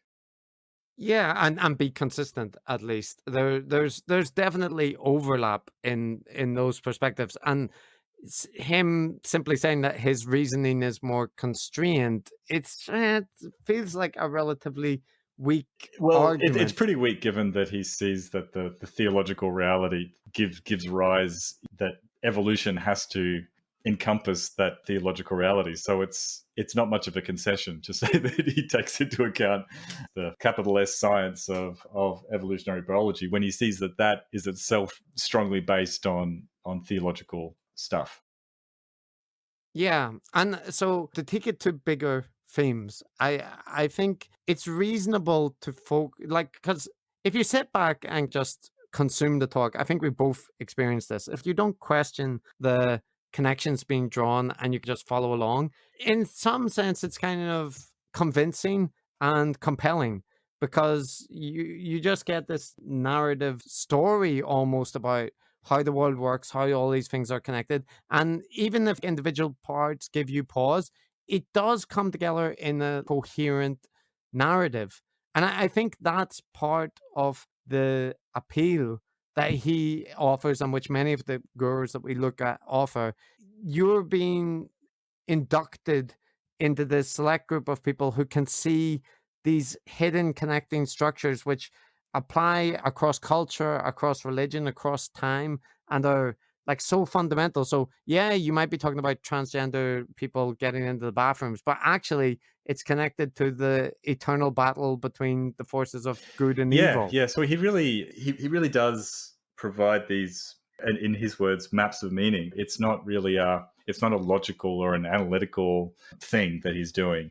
It's a network of associations and feelings. So I described it as poetry early on because I think that's why people like it, and I think that's the mode in which he is communicating. So that initial clip which we played, where he explained political correctness in terms of the word and consciousness and chaotic potentials, and which creates habitable orders, but also dissolves habitable orders, and the hero, like it's just a scattergun of associations, which if you sit back and let it wash over you is quite sort of pleasant to listen to. Like I find JBP annoying when I try to understand exactly what he's saying and what his argument is. But if I don't try to do that, if I just sit back and listen to it as if it's like art of some kind, then I could certainly see the appeal, because it does give, it's very vague, but it definitely gives kind of a sense of meaning. Like it gives a grand narrative without actually, and when you're doing that kind of thing, it's actually a negative to be specific. I can understand why he doesn't want to be pinned down, because it's not about being pinned down and being specific. It's about providing the flavor. Yeah. So like you say, staying away from the specifics is a good idea. And if you're going to do specifics, you should make it into a narrative which is compelling. So a really good example of this, a clear one, and one I want to like bring up, is when he's discussing how compelling and mysterious Christian iconography is. So here's him discussing Christian iconography and its complexity. The reason for that is it's too complicated for us to articulate. So it's bottom up. It's bottom up development. It's like the iconography of Christianity is an attempt to express something that we're not yet smart enough to understand. So we're not yet smart enough to understand Christian iconography. And this relates to a story he tells where he went to an art museum and he spent some time like setting this up in New York, where there was a bunch of pictures from the Renaissance era, but people were coming to see a particular picture of Mary and Jesus. And this is the end of that story. And there were a lot of people standing in front of the painting looking at it. And I thought, well, let's be a cultural anthropologist about this. All right. That museum is on some of the most expensive real estate in the world. There's a tremendous amount of time and effort spent on producing the museum and fortifying it and guarding it. And then people from all over the world make pilgrimages to stand in front of it. And what they are looking at, they do not understand. So what the hell are they doing there? Why are they looking at those pictures? Well, the answer is the pictures speak to their soul, but not in the language that they understand. Yeah. Okay. So Chris, I'll go first. So that sounds compelling to me. I've got this image of people coming and marveling at these ancient mystical objects, and clearly, why would they go to all that trouble and spend so much time and effort to put themselves in their presence and be entranced by these objects? They're clearly speaking to them, I think, on some kind, and communicating to them on some kind of ineffable spiritual level. That seems right to me. Yeah, doesn't it? So let me make a counter argument to that point and see if we can spitball it. So when I lived in London, there was an art museum which is quite well known called the Tate Modern. In that art museum, there is modern art, as the name might suggest. And I have a feeling that there are a lot of people coming from various places around the world to look at modern art, including things like, Jordan Peterson might be interested in this, but like Andy Warhol's lobster phone, right? And setting aside the deep truth that lobsters communicate to us spiritually, there's plenty of art in there that I doubt that Jordan Peterson or others would regard as speaking deeply to the soul. There's things which are like a shade of blue or abstract objects arranged in unusual shapes. So fixating on like people come to look at a Christian painting, and that gives us some important insight about how deep Christian iconography is. Like, yeah, does exactly. Yeah, so that's the thing. Jordan's analogies and argument sounds good. It feels right when you listen to it, as long as you don't think about it too carefully, which is, I think that's the mistake you made there, Chris. I have an entire folder from this episode which is just called questionable claims, and it's full of things like this. But the people might say, well, you're fixating on like a small detail in his grander narrative, but his grander narrative is just made up of a collection of like these smaller details, and this is the evidence that is used to support the bigger connections. So that's an issue. Yeah, that's right. I mean, we don't have time to go through every single metaphor and every single chain of reasoning, but the ones we've looked at are pretty representative of all of them, I think. And yeah, they're pretty weak. Like, they don't really. I mean, yes, you can put these things together and use it as the raw material with which to create a sweeping narrative. And as a work of art or poetry, I think that's perfectly fine. But it shouldn't be taken as any kind of rational argument or analytical argument. It's an associative argument of feeling. So yeah, I think that's a fair criticism. Yeah, and okay, since you're not going to let me go through all the questions, well, it's one by one. I want two of the superstars from that category to mention. One is that the sentiment which people attach to furniture, so like you've got a favorite chair or whatever, that is a more fundamental and important thing to understand about a chair than its material reality. And you can dissociate the object itself from the, let's call it the subjective overlay. But that's not such an easy thing to do, and it's not so self-evident, and it's not even obvious that what you're doing when you do that is coming up with a more accurate picture of reality. Right. So he this is again him kind of saying like there's an ineffable element of existence, and the sentiments that are attached to objects may be more important than the object's physical reality, right?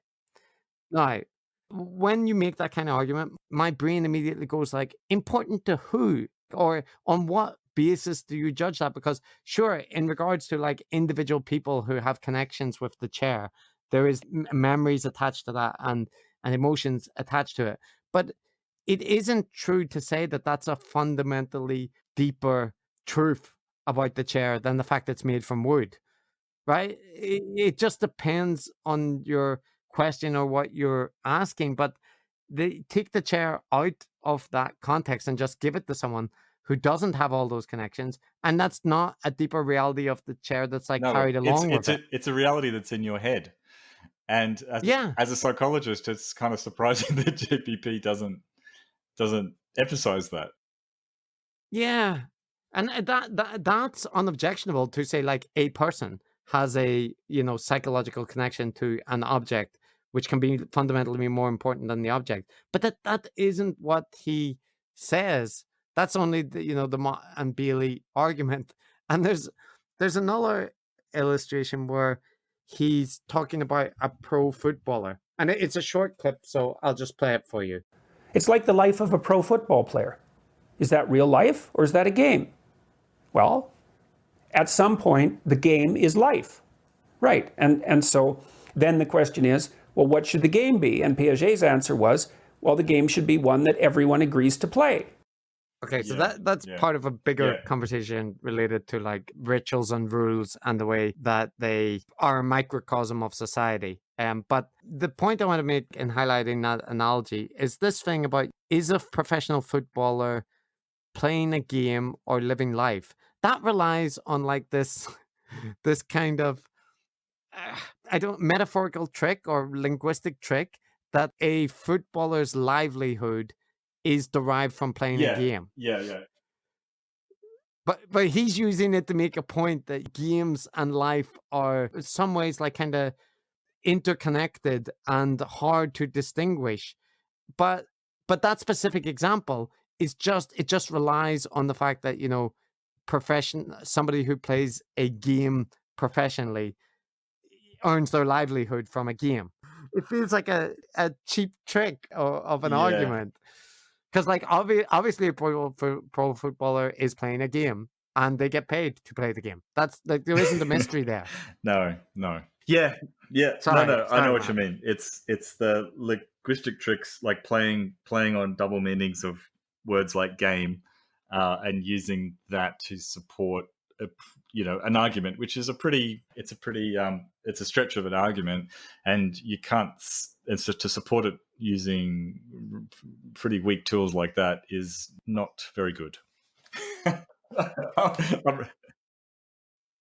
Yeah, and okay, so look, we've went down a bunch of negative roads, and we've probably deeply offended all the Peterson fans in our audience. So maybe we should shift tack, at least for a minute, just to say about some of the reasonable or semi-reasonable stuff he says, or any of the things that you find. I have some ideas, but maybe you have your own. I did have some positive things, and I've kind of forgotten them after our long diatribes.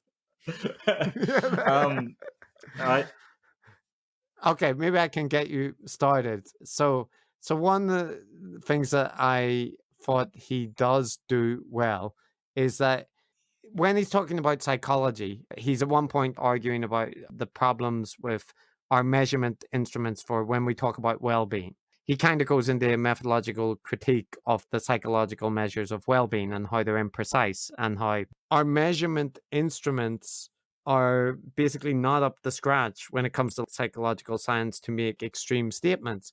That's a big problem for someone who wants to do scientific measurement. It's like, okay, we're going to increase well-being. Hey, no problem. How are you going to measure it? And whose well-being? And mine? Okay, mine now, mine next week, mine next month, mine in a year. How about 10 years? How about 50? And who chooses how to measure it? Well, precisely. And my well-being in relationship to my significant other, in relationship to my family, in relationship to the community, at all those levels of temporal distinction, you're going to measure that, eh? Good luck. And I thought that, and some of the other parts where he talks about psychology, are good and accurate and like important points. And similarly, when he's criticizing Sam Harris for having like a worldview and a set of suppositions which he doesn't acknowledge as being important to arrive at his conclusions, that all seems reasonable. The facts themselves cannot tell you that. And that's why you have an a priori interpretive structure, which is, of course, what Kant was insisting upon. And Sam doesn't take that into account, and that's mind-boggling to me, because that a priori interpretive structure is the sum total of the effect of our evolutionary history. So, like, what about that? So, I mean, I just wanted to highlight that he clearly does have, expertise, including in psychology, and he can make well-argued, coherent points. Like, it is possible. Yeah, it is possible. I think if he's talking about some specific or technical thing, then he's well able to string an argument together. I think it's more that the subject of his attention is so big and broad and so all-encompassing with the theory of life stuff that I think he just overreaches terribly. So I think if I was to sort of turn it around and try to defend him a little bit and almost qualify a lot of our criticisms, is that, in his emphasis on the subjective and subjective experience and meaning and so on, I dispute the terms like theological and casting things in terms of good and evil and so on. But in terms of that subjectivity, as a clinical psychologist and as someone who writes self-help books, in many ways it's very right and natural for him to have that obsessive concern with that non-material aspects of life. So that's not controversial or particularly bad in as far as it goes. Yeah. Would you agree with that, Chris? Yeah. I like, in terms of, if you regard him as a theologically inclined self-help guru, I think it becomes a lot more tolerable. The issue is that he's also simultaneously treated as an empirical psychologist who's very science and evidence orientated, and those two hats don't sit neatly together. There's a tortured metaphor. That's right. That's right. And so the feedback I get from people who like JBP, I don't think that they're reading him or listening to him and taking the stuff as like literal truth or literal facts about the world. I think most of the time. I think they tend to take it as stimulating things to think about. So I suspect that many people who like his work are not maybe taking his words at such face value or taking them as seriously as we are. Like we're taking what he's saying, what he's arguing for, and saying, does that stack up? Does that actually make sense? Have you considered alternative explanations? Is it actually supported by the examples and metaphors that you're giving? And it's usually not. But if you take it as kind of inspirational poetry or self-help, now that's a much lower bar. And if it's a bit like the modern art you were talking about, the lobster on the telephone or a big blue square. If it speaks to you, then that all's well and good. Yeah. Well, like, another point that I think people would probably bring up if they've watched it is that towards the end of the interview, he does acknowledge quite openly his possibility to be mistaken, and that he's really thinking out loud. Most of the time I have a skeleton. There's the argument. There's a skeletal outline. I see how I'm going to get from point A to B to C.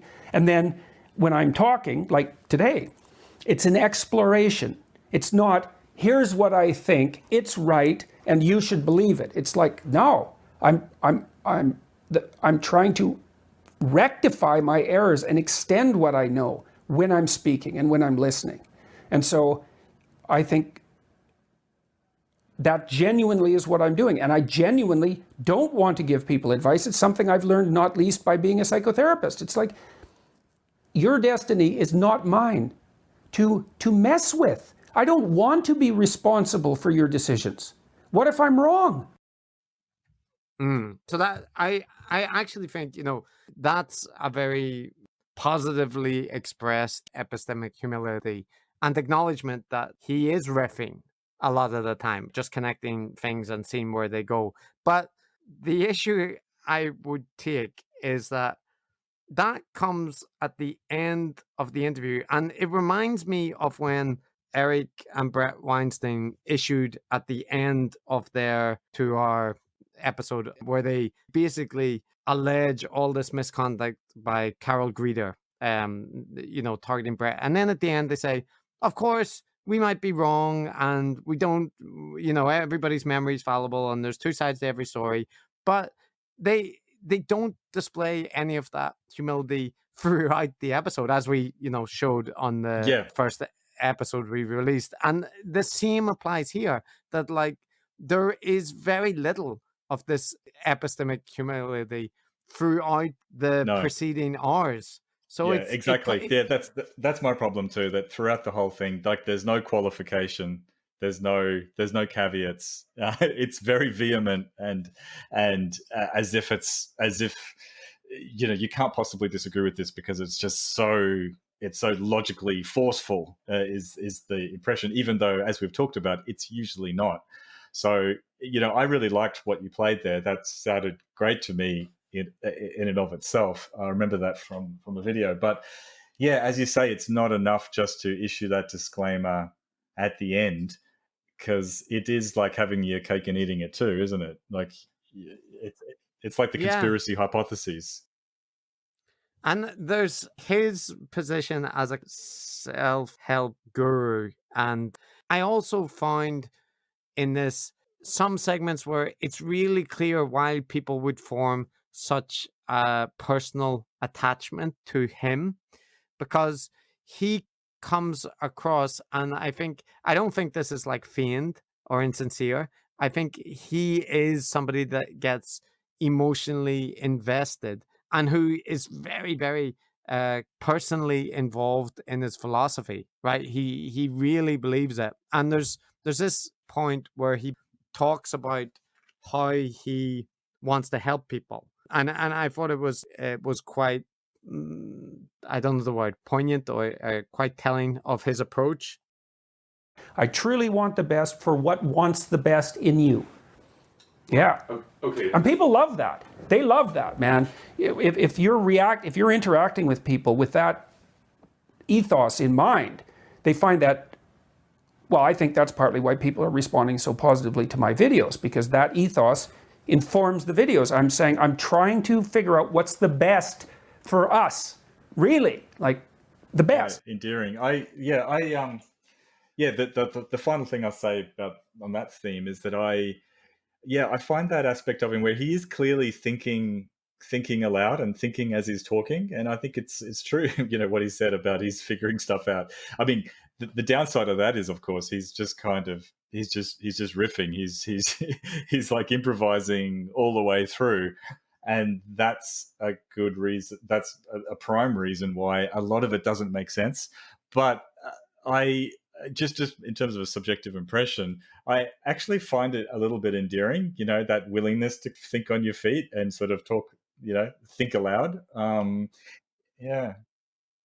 Yeah. I sometimes use the same technique at lectures, right? So I'm not knocking someone for doing that, and he deserves credit for acknowledging it.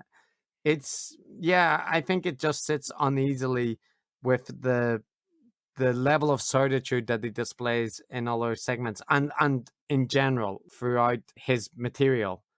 He basically gives the impression, look, I thought about these things a lot, and my conclusions are not reached lightly. So treat them that way. But that might be true, but I'm not sure that he's done the requisite like critical reflection on a bunch of the ideas which are now pretty crystalline. Yeah. Well, look, I mean, concrete. It's a bit like that Mott and Bailey thing we talked about before, where he has it both ways. That's both. He means both the very forceful and concrete, specific thing, but also the very But you could also take it as the very nebulous, insubstantial thing. So he applies that to himself and his own material, and he said when he's actually presenting the ideas, it's absolute certainty.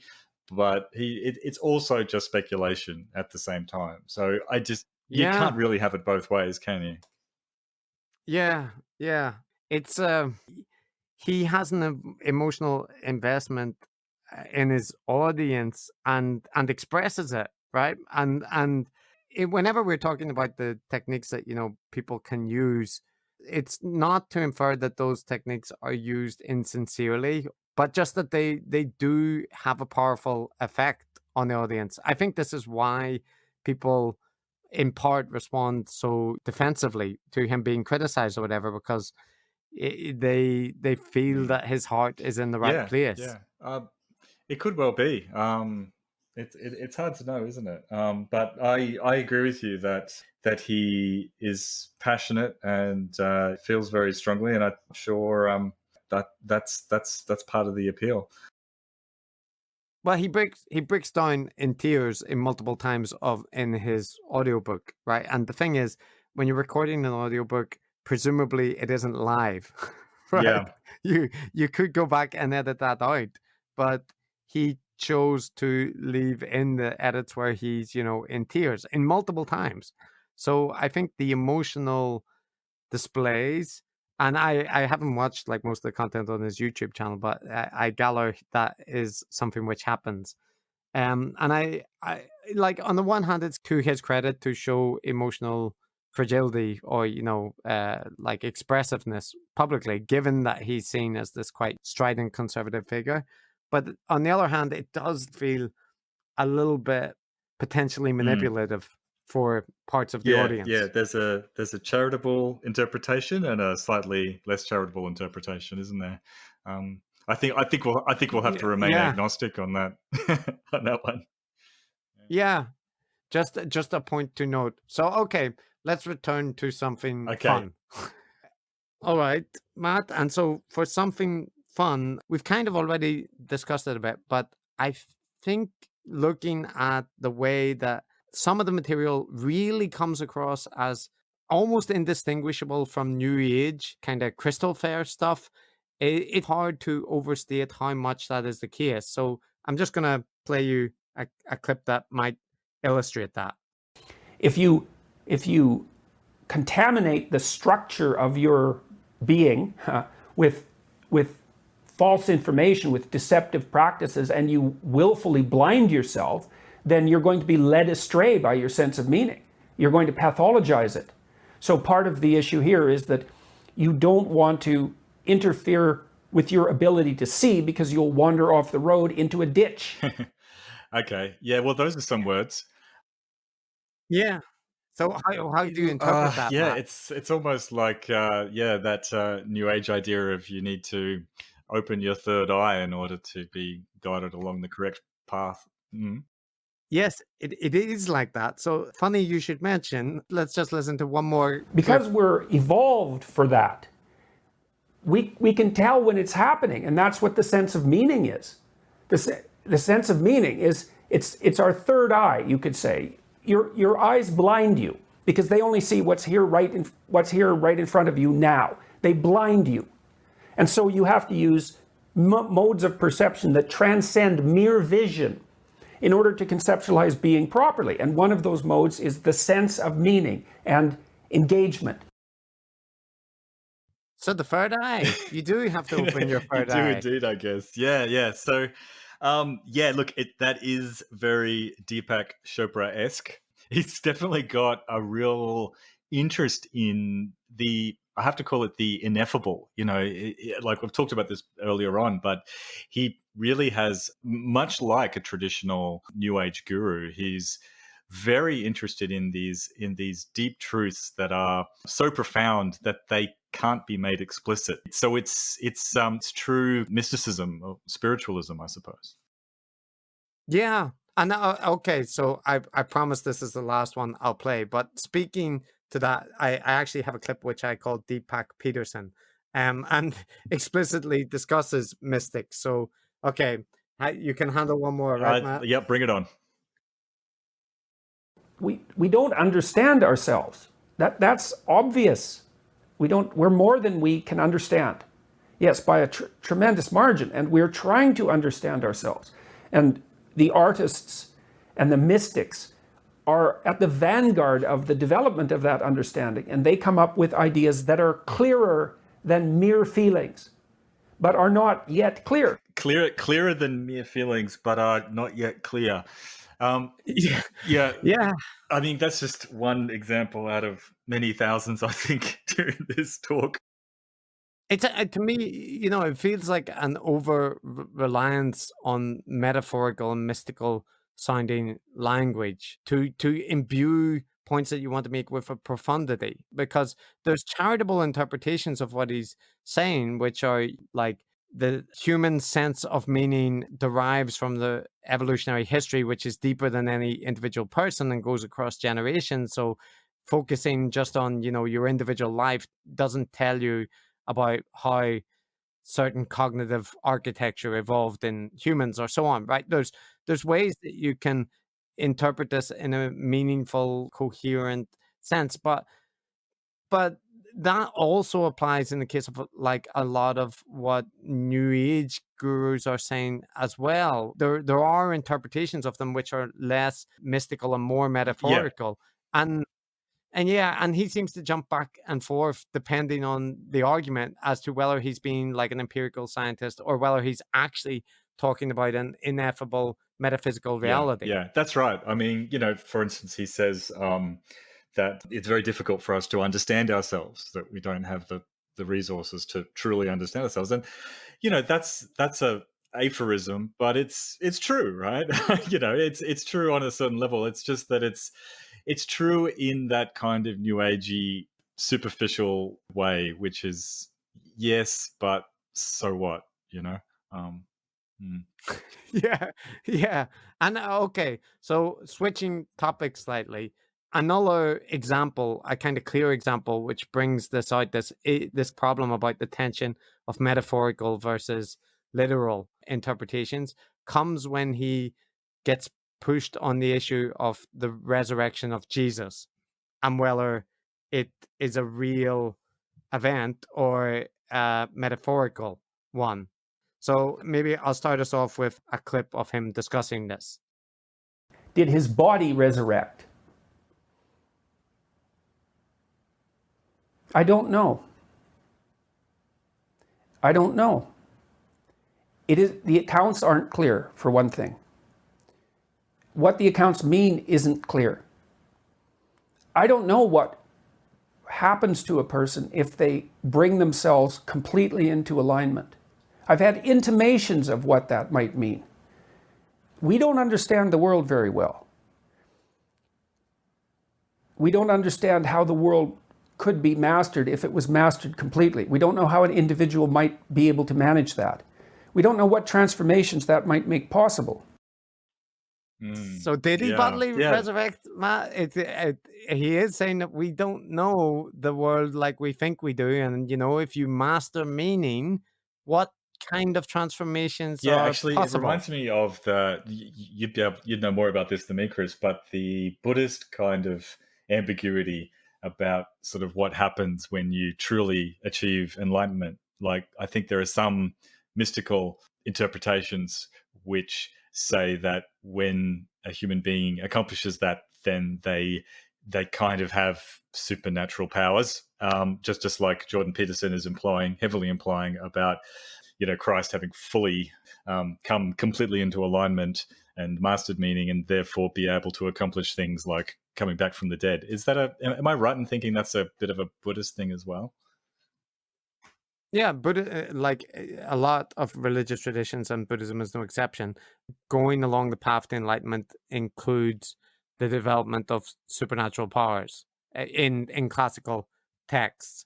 And there's also various traditions, like the Theravada tradition typically does acknowledge that the Buddha was a human who reached enlightenment and entered nirvana, but the later God, I'm getting into like Buddhist sectarian disputes, but the Mahayana traditions, which are possibly later, but at least are a splinter sect, they instead saw the Buddha as a being that was putting on the display of being a human, but was actually already enlightened. And like, so there's many layers in these traditions, right? It's not just Christianity, which has this ambiguity. Yeah, but that's the point, isn't it? That at this sort of abstract level that Jordan Peterson is speaking to, it's a kind of a theme which you see in New Age stuff, in Buddhist stuff, and in this kind of transcendental Christian stuff as well.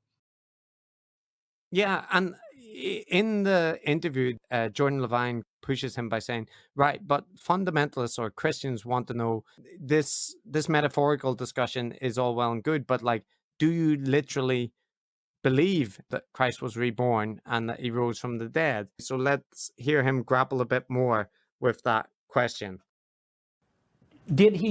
Is his resurrection real? Well, his spirit lives on. That's certainly the case. In what sense do you mean spirit? Just to qualify that. Well, let's imagine that a spirit is a pattern of being. And we know that patterns can exist, patterns can be transmitted across multiple substrates, right? Vinyl, electronic impulses, air, vibrations in your ear, neurological patterns, dance. It's all the translation of what you might describe as a spirit, right? It's that pattern.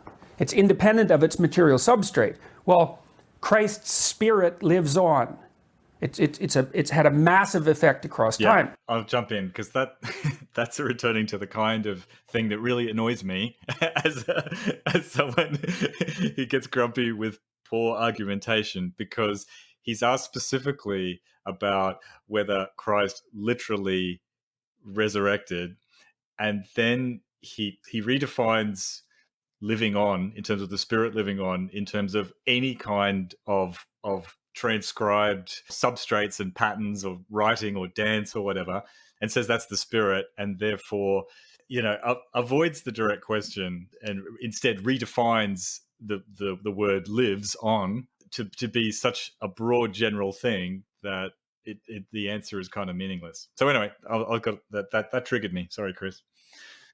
No, that's all right. And I mean, I think spending a couple, 10 seconds or so to list the different patterns of vibrations that exist might be somewhat deflection from the main question. And in that case, in essence, he's essentially endorsing a metaphorical interpretation, right? Well, his influence exists in the world, and like by spirit, I mean the vibration of his teachings.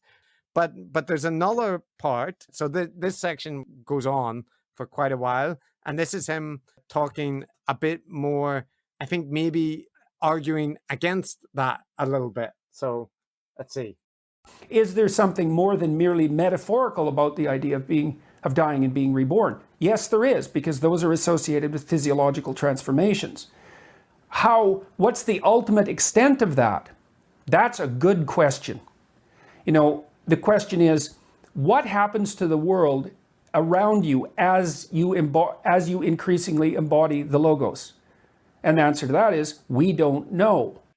So I'm just going to say that wasn't the question, right? The question has been redefined there, and again, it's like this slipping in and out of endorsing a kind of magical, literal, physical resurrection, or at least dancing very, very close to that, and then like slipping immediately back to metaphorical mastery or transformation and like the different meanings that can attend to. But at the very beginning, he acknowledges, is it something more than a metaphor? Is it a physical thing? Yes. But by the end, he's back to talking about something which sounds fairly metaphorical or conceptual. I mean, there's a pattern I've noticed. It just occurred to me just now, which is that when he's being slippery and avoiding giving a direct answer, that's when he tends to use those turns of phrase that he's well known for. Like those things like, that's a good question, or that's very complicated. Actually, that's much more complicated, or we don't know. So like I see that he uses those a lot. Yeah, I really like like might be a strong word, but I get enjoyment from the fact that he so often engages in Socratic dialogues with himself. Where it leads to like him often saying, somebody presenting a point, and then so it's like, no, you're wrong, man. And he has an interviewer there, but he still uses these little internal dialogues, and I think to some extent that's reflective of his mind, that he's constantly kind of battling back and forth, and in fairness, he is usually falling on one side in those arguments, so it's kind of a rhetorical technique, but it like you say, it comes out more on certain subjects than on others. And I have to say though, I kind of like just objectively, I enjoy it. Like it's quite engaging and a little bit, I said it before, endearing. Those rhetorical patterns that he employs. It's like when I actually pay attention, like I am now, I go, hang on, you're using this to actually avoid saying anything concrete. But when I just listen to it casually, I think those mannerisms are part of the appeal. So it's like some people will say it's a technique, but it's like, no, it's not. No, it's more complicated than that, Chris. It's very complicated. Yeah, it's more complicated. Yeah. I think you can both enjoy it and appreciate the like rhetorical value that it lends his arguments. Both things are possible, Matt. But you can have both the I best can of both hold worlds. both those ideas in a state of sort of quantum superposition, Chris. Is that what you're saying? Yeah, it is. It's exactly what I was saying, Matt. And okay, and this point about the discussion about the resurrection and stuff, and this talk is about religion, which means that it features quite a lot. But the extent to which he is interested in theology and Christianity, it can't be overestimated. And it leads me to this point I want to discuss, where he's strongly emphasizing throughout many of the segments the unique aspect of Christianity, and that he ties this in, like, Christianity and, to a large extent, the West are seen as fundamentally connected.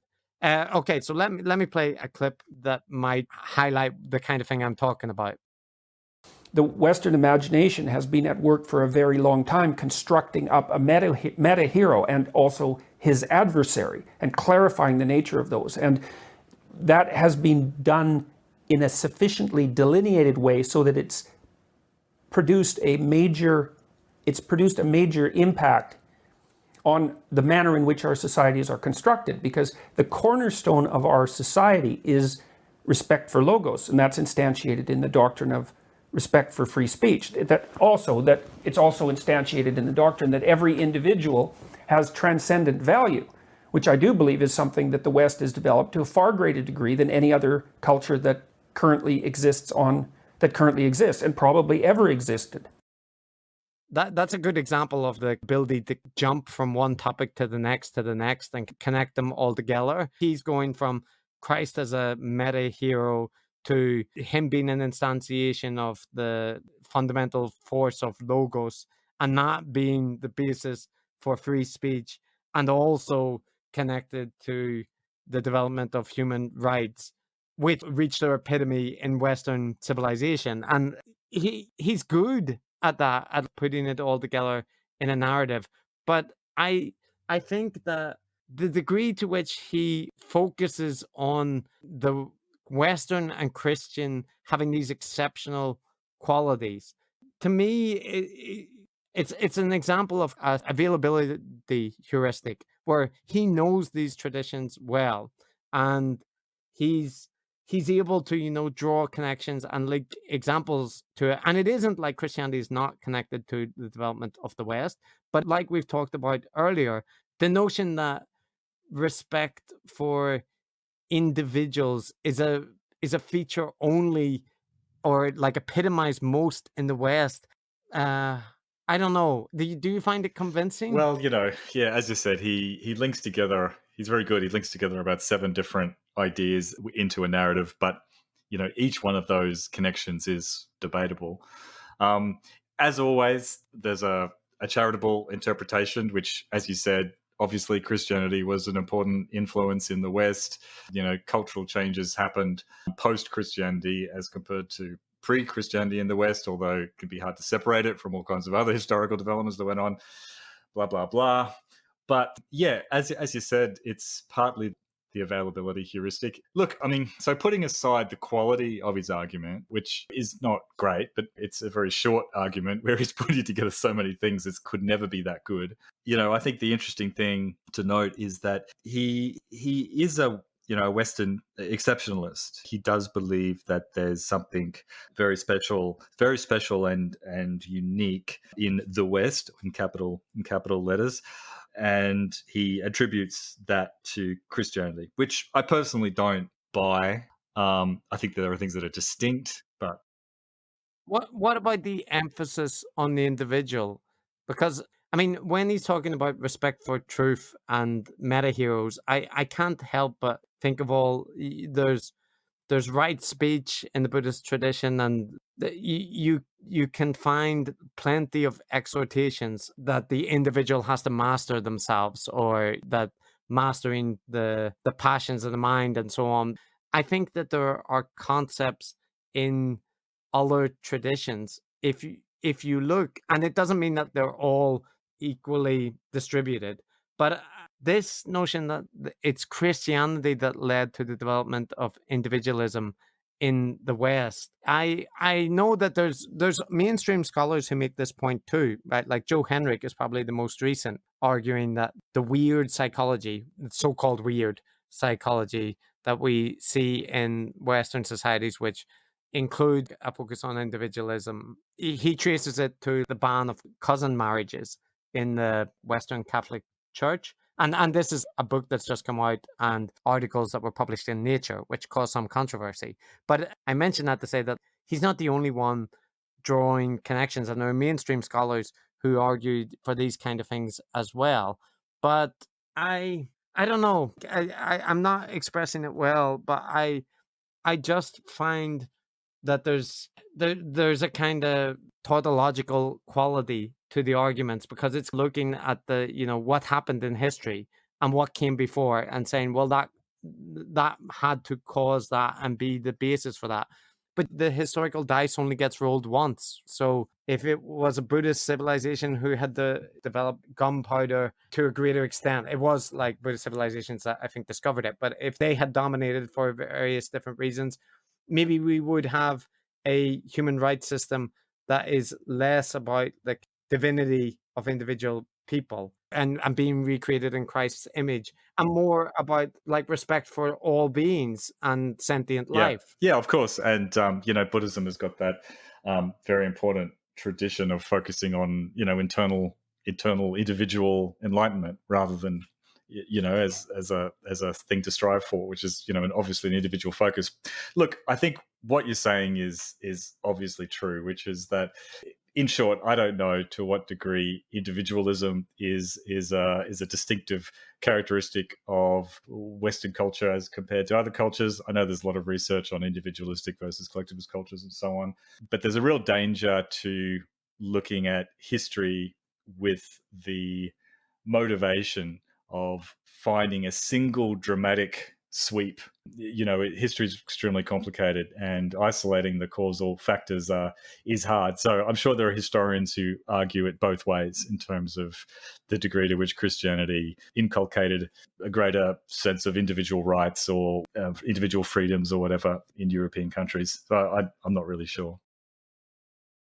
Yeah, I guess my broader argument is that a whole bunch of the stuff that he presents is arguments which are already known and which fall broadly within the category of Western exceptionalism or Christian apologetics.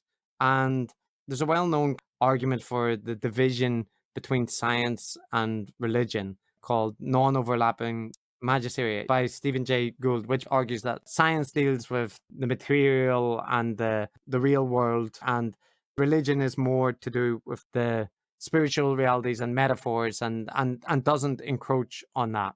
And there's a point where Jordan Peterson essentially makes the exact same argument. And some of it's also philosophical confusion, in my estimation. It's like once the rationalists and the empiricists got going, we started to formulate a very powerful doctrine of the objective world, and that doctrine appeared to stand in opposition to the doctrine that was put forth by the Christian church, the mythological doctrine, let's say, if you assume that what the mythological doctrine was a variant of that kind of empirical truth, which it wasn't. Yeah, I mentioned that to point out that it's carving out this realm for religion where it's metaphorical and mythological, and it doesn't encroach on the empirical sciences, and those are different domains.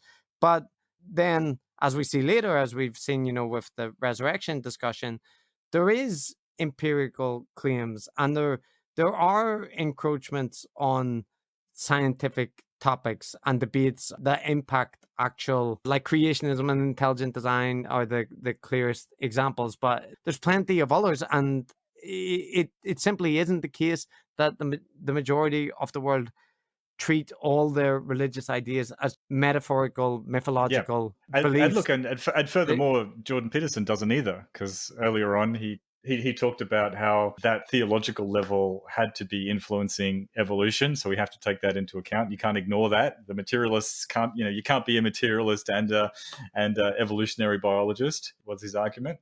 And yeah, as you say, pretty much all of the religions did make or do make strong materialist claims about literally creating the creation of man, for instance, mankind, or humankind, I should say.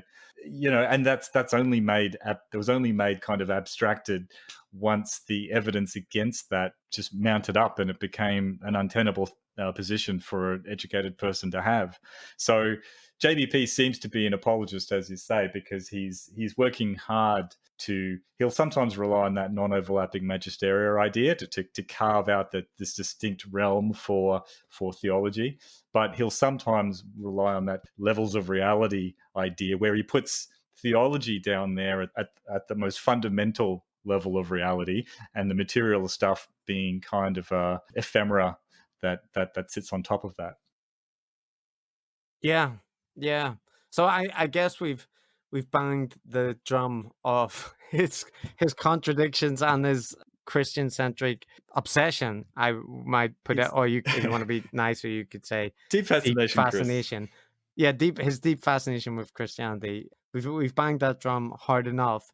So maybe for the last point, so we don't end up with like a 4-hour podcast, it's worth turning to some of the more grounded issues and some of the stuff that probably has made him a more controversial figure, which only really gets touched on at the end of this interview. And this is his connections or his ideas being taken up or co-opted by the far right or alt-right communities, and the issues that he has with the left and the far left. So let's get started I'll play a clip with him talking about the left and what the issue is with them. I don't believe that what I've been discussing has been co-opted to any significant degree. I think that what has happened is that at this time and place, for some reason, it isn't the people on the left who are particularly open to the message, but that's because I think that they're far more gripped by the totalitarian spirit than people aligned along the rest of the spectrum. Right. So that's him pushing back on the suggestion, that his message has been co-opted, and he thinks that's been exaggerated by various commentators. But you can also hear there that he's basically saying for him that in the modern era, the totalitarians that he sees around him, which are concerning, are the left, and it's not so evident that it's a problem on the other ends of the spectrum. Yeah. So it's pretty hard to say, look at a left political leader like Joe Biden and have any serious concerns about totalitarianism, isn't it?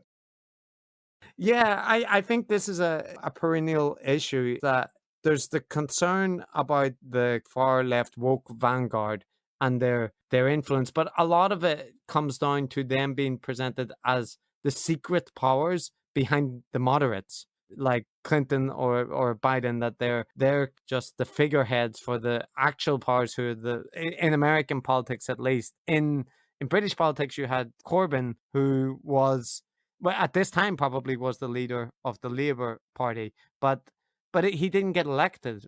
And now Labour again has a moderate leader in Keir Starmer.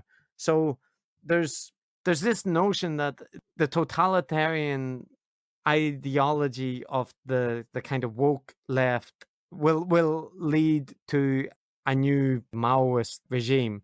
But there's a distinct lack of concern, and this is part of what has got him in trouble with the existing far right regimes, several of which are in actual power.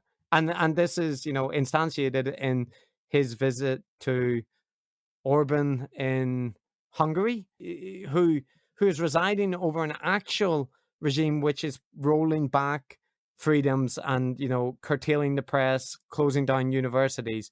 But he was able to go there and have, a friendly chat with him about the importance of Christianity in Western civilization. Yeah, so like if you wanted to concede for the sake of argument that there was let's say, some concerning authoritarian tendencies on the extreme end of the left. If one conceded that.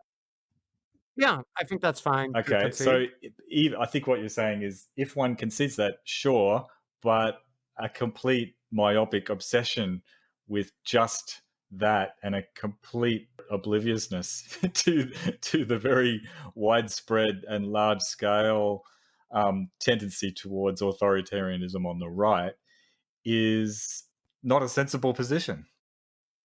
Yeah, and it leads people to question essentially where Peterson characters himself as non-political. It doesn't come across like that whenever you're kind of downplaying the extremism that exists on the right and elevating that which exists on the left. That comes across as partisan politics. And this is a clip of him talking about why he sees the left as the greater issue in the modern world. The campuses have not been infiltrated by right-wing radicals. Not at all. Right. Not in the least. The campuses. Yeah. Well, the problem with that is that's where the campuses, the humanities, let's lay it out again. Theology at the bottom, philosophy after that. Well, that's where the humanities are. Yeah. The humanities are nearest to the foundation of our culture. And they're completely dominated by radical leftists, postmodern neo-Marxists. It's not, and that's not my opinion. That's well documented. Right. Like, there aren't even conservatives in those domains, let alone right-wingers. I mean, that shows, kind of following in the footsteps of James Lindsay last week, that his concern is really with the influence of the left and the radical left on education, and that he sees, postmodern neo-Marxist philosophy as infecting society from academia outwards and from culture outwards, and that is what justifies his unrelenting focus on that topic. And what do you think? Well, I think there's a sense in which he's right and a sense in which he's wrong. So I guess the sense in which he's right is when you look at surveys of academics, then yes, we are generally strongly on the progressive side of politics. That's true. So it's fair to say that left-wing ideas have a command in the academy that right-wing ideas don't. And okay, so I'm trying to make concessions. So the other thing that's fair to say is that that political slant is evident in many ideas that come out of academia and are influential in society. So the people who go to university and get degrees, especially fancy universities, are the people who end up running companies and being in managerial, administrative, and political positions, and so on. So that's the sense, I guess, in which he's right. I guess the sense in which he's wrong is that that's not a reason to completely ignore. The society and politics is bigger than just the academy, and it's true that the right-wing populists tend to have the greatest amount of popularity with people who don't go to university or don't have the highest levels of education. That doesn't make them any less concerning. And don't you think there's this element about this, which is people are complaining about the left-wing elitists in academia and their ironclad grip over society and how we need to counteract their harmful ideologies being spread. But it all rests on the notion that it's these quite academic ideas and the way that they're instantiated in activist movements, which are the most important thing in the modern world and in politics. And it strikes me as a thing that conservative academics or just intellectuals would inevitably find more intuitively appealing, that it's about these philosophies and ideas and debating them. And it's not just about political rhetoric and emotional appeals or the rise of like xenophobia or these kind of things. It is more about these quite rarefied philosophical approaches, and that's what we need to talk about, focus, understand, and those are the big threats in the modern world. No, I agree with you. I think when you're an armchair opinionator and as someone who reads and writes for a living, or like Jordan Peterson, you work in a university, then the stuff you see is the kind of more rarefied stuff. But the stuff that's on TV and the stuff that's actually relevant to most people is not the same stuff. So you get like The Apprentice. exactly, like it's not popular culture. Yes, it does feed in, but even then, the degree to which it's actually causal is debatable. There might be some sort of ready-made buzzwords that apply, but I'm not sure that the arrow of causality is completely in that one direction. No, and I think it's important to remember that this interview is taking place in the context of the first year of Trump's presidency, and Boris Johnson is, I think, at this time the leader of, if not, it's Theresa May, but and Brexit has been, in the wheels are moving. So this is not an era in which the left are politically dominating the landscape. That's right, because people who don't have PhDs get to vote too. So, yeah, and the other thing where I think he's wrong is that we've talked about this before, but he, like a lot of these figures, they characterize academia as total, and the social sciences as totally in the grip of cultural Marxists or whoever. And we don't need to labor this point, but it's just not, it's not, psychologists are social scientists, and psychology is not like that. It really isn't. Yeah, there's a very weird comment he makes round about the end where he says something like conservatives can be labeled right wing, and he basically suggests that that's invalid. There's not even any conservatives. I mean, maybe you can call conservatives right wing. I think you got to, you're pushing your luck when you do that. I was just listening to it going, well, who is right wing if conservatives aren't? So like there seems to be at least some confusion about the relative proportions of people and the political spectrum. Because like I think conservatives are right wing. Like that's a fairly uncontroversial thing to say. Yeah. Agreed. All right. Well, so we're probably like on the 8th hour now.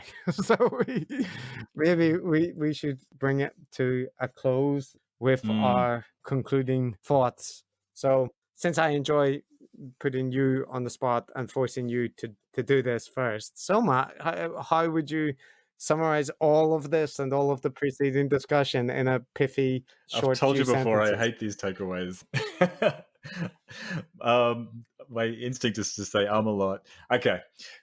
So, yeah, look, we've covered all of this, so I'm not going to reiterate it, but this is largely about a mystical Christian view of the world. He's pretty explicit about that.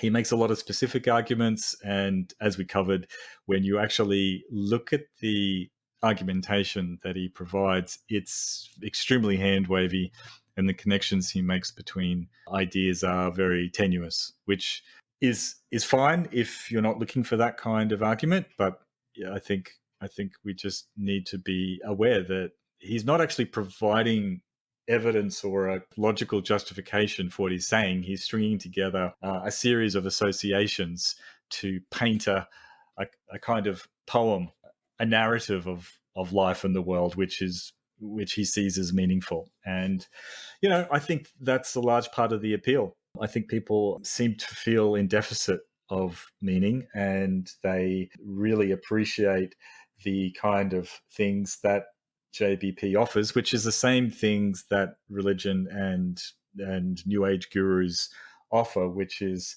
that sense of wonder, that sense of being in touch with the ineffable, and the sense that the mundane events in one's life, like cleaning one's room, is connected to some sense of higher purpose. So I appreciate the reasons for the appeal, and indeed in JBP's interest in this stuff himself. He strikes me as someone who is very much, he's genuinely consumed with these issues, and is, talking to himself as much as to anyone else. So what else to say? I don't like this kind of thing, partly because I'm an atheist, so it's not going to work for me. Also partly because I have to read a lot of student essays, and when people string together bad arguments, not to say they're wrong, just if they're not tightly argued, then my instinct is to get out the red pen and correct them. So it doesn't work for me on multiple levels. And I think that's all I can think of to say right now. How about you, Chris?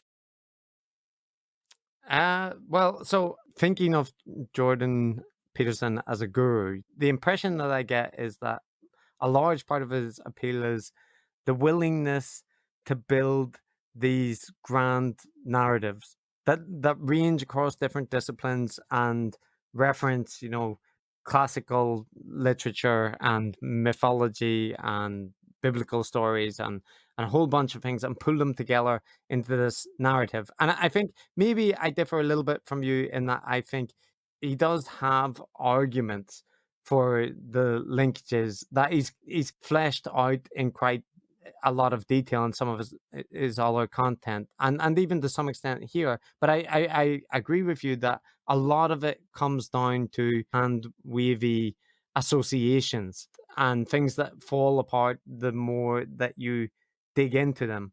But in the same way as people like Jared Diamond, Guns, Germs, and Steel, or even Richard Dawkins, people offering these grand, sweeping messages that help you understand society and help you understand yourself have a lot of appeal. And his characteristic as the guru who has a mastery of so many topics and is also emotionally available to his followers and cares deeply about them.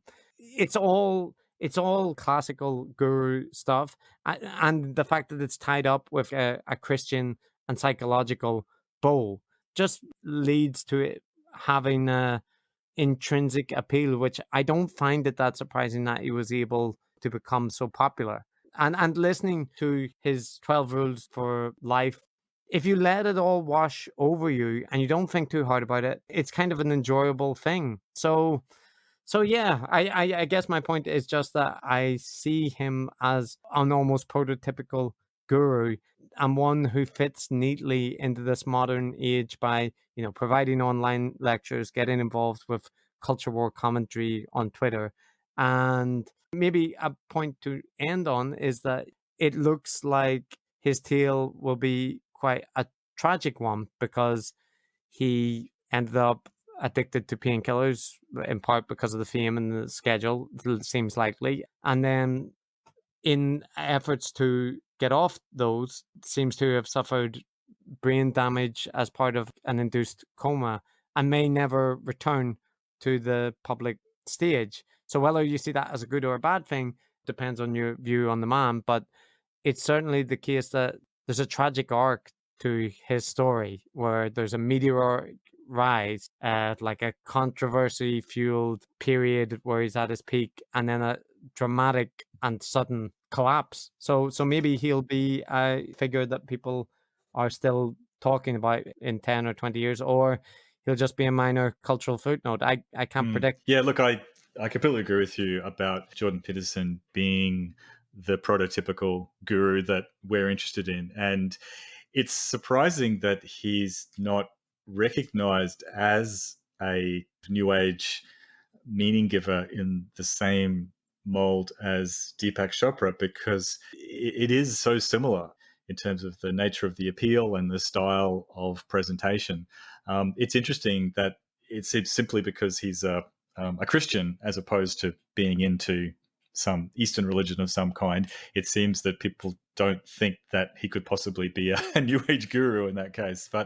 And the other interesting thing about him is that he does combine the mysticism with, a smattering of scientific evidence as well, although somewhat haphazardly. Although even that is not entirely remarkable for a New Age guru. Of course, we've got quantum consciousness and ideas like that came out of your more traditional New Age gurus. They don't do it as well as Jordan Peterson, but there's certainly a long tradition of wanting to incorporate the legitimacy of science into their worldview.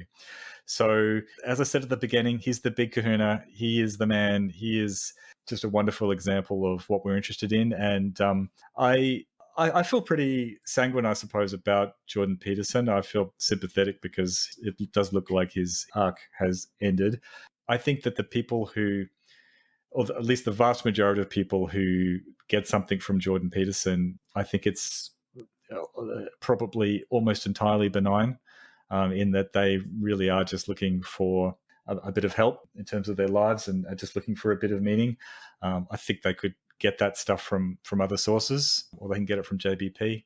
In terms of the political stuff, I could completely understand why more progressive people would have a big problem with Jordan Peterson, because I think he, like a lot of the IDW figures, have that myopic obsession with the excesses of the left and completely give a pass to anything right of center.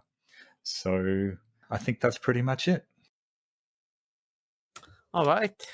Yeah, agreed. So we're always good at this, but the last couple of things that we should mention is we have a Twitter account, which is Gurus Pod. Yes. Yeah, it is. And then we have an email account, which is decodingthegurus@gmail.com. So you can send back any feedback there, or tweet at us on Twitter, where I'm at C_Kavanagh and Matt Arthur C. is Dent. Arthur C. You Dent. can also leave us a 5-star review on the iTunes store. Yeah. There's no other. Don't try to give us a 4-star review or a 3-star review. It'll actually break your browser. So just only. Yeah, these things. I didn't realize. Podcasts are always asking for those, but I didn't realize they're actually like gold dust to get people to write a review. Apparently, it's a very rare thing. So yeah, do that. And even if you want to write something mean, that's okay. That's all right. We can take it. No, Chris, no. Is that the wrong message? Well, yeah. All right. We don't. Next week, do we know who we're dealing with? We don't know yet, but we will announce it very soon. So yeah, this was fun. I think this is my favorite episode ever. Thanks, Chris. All right. Same to you. Bye-bye. See ya.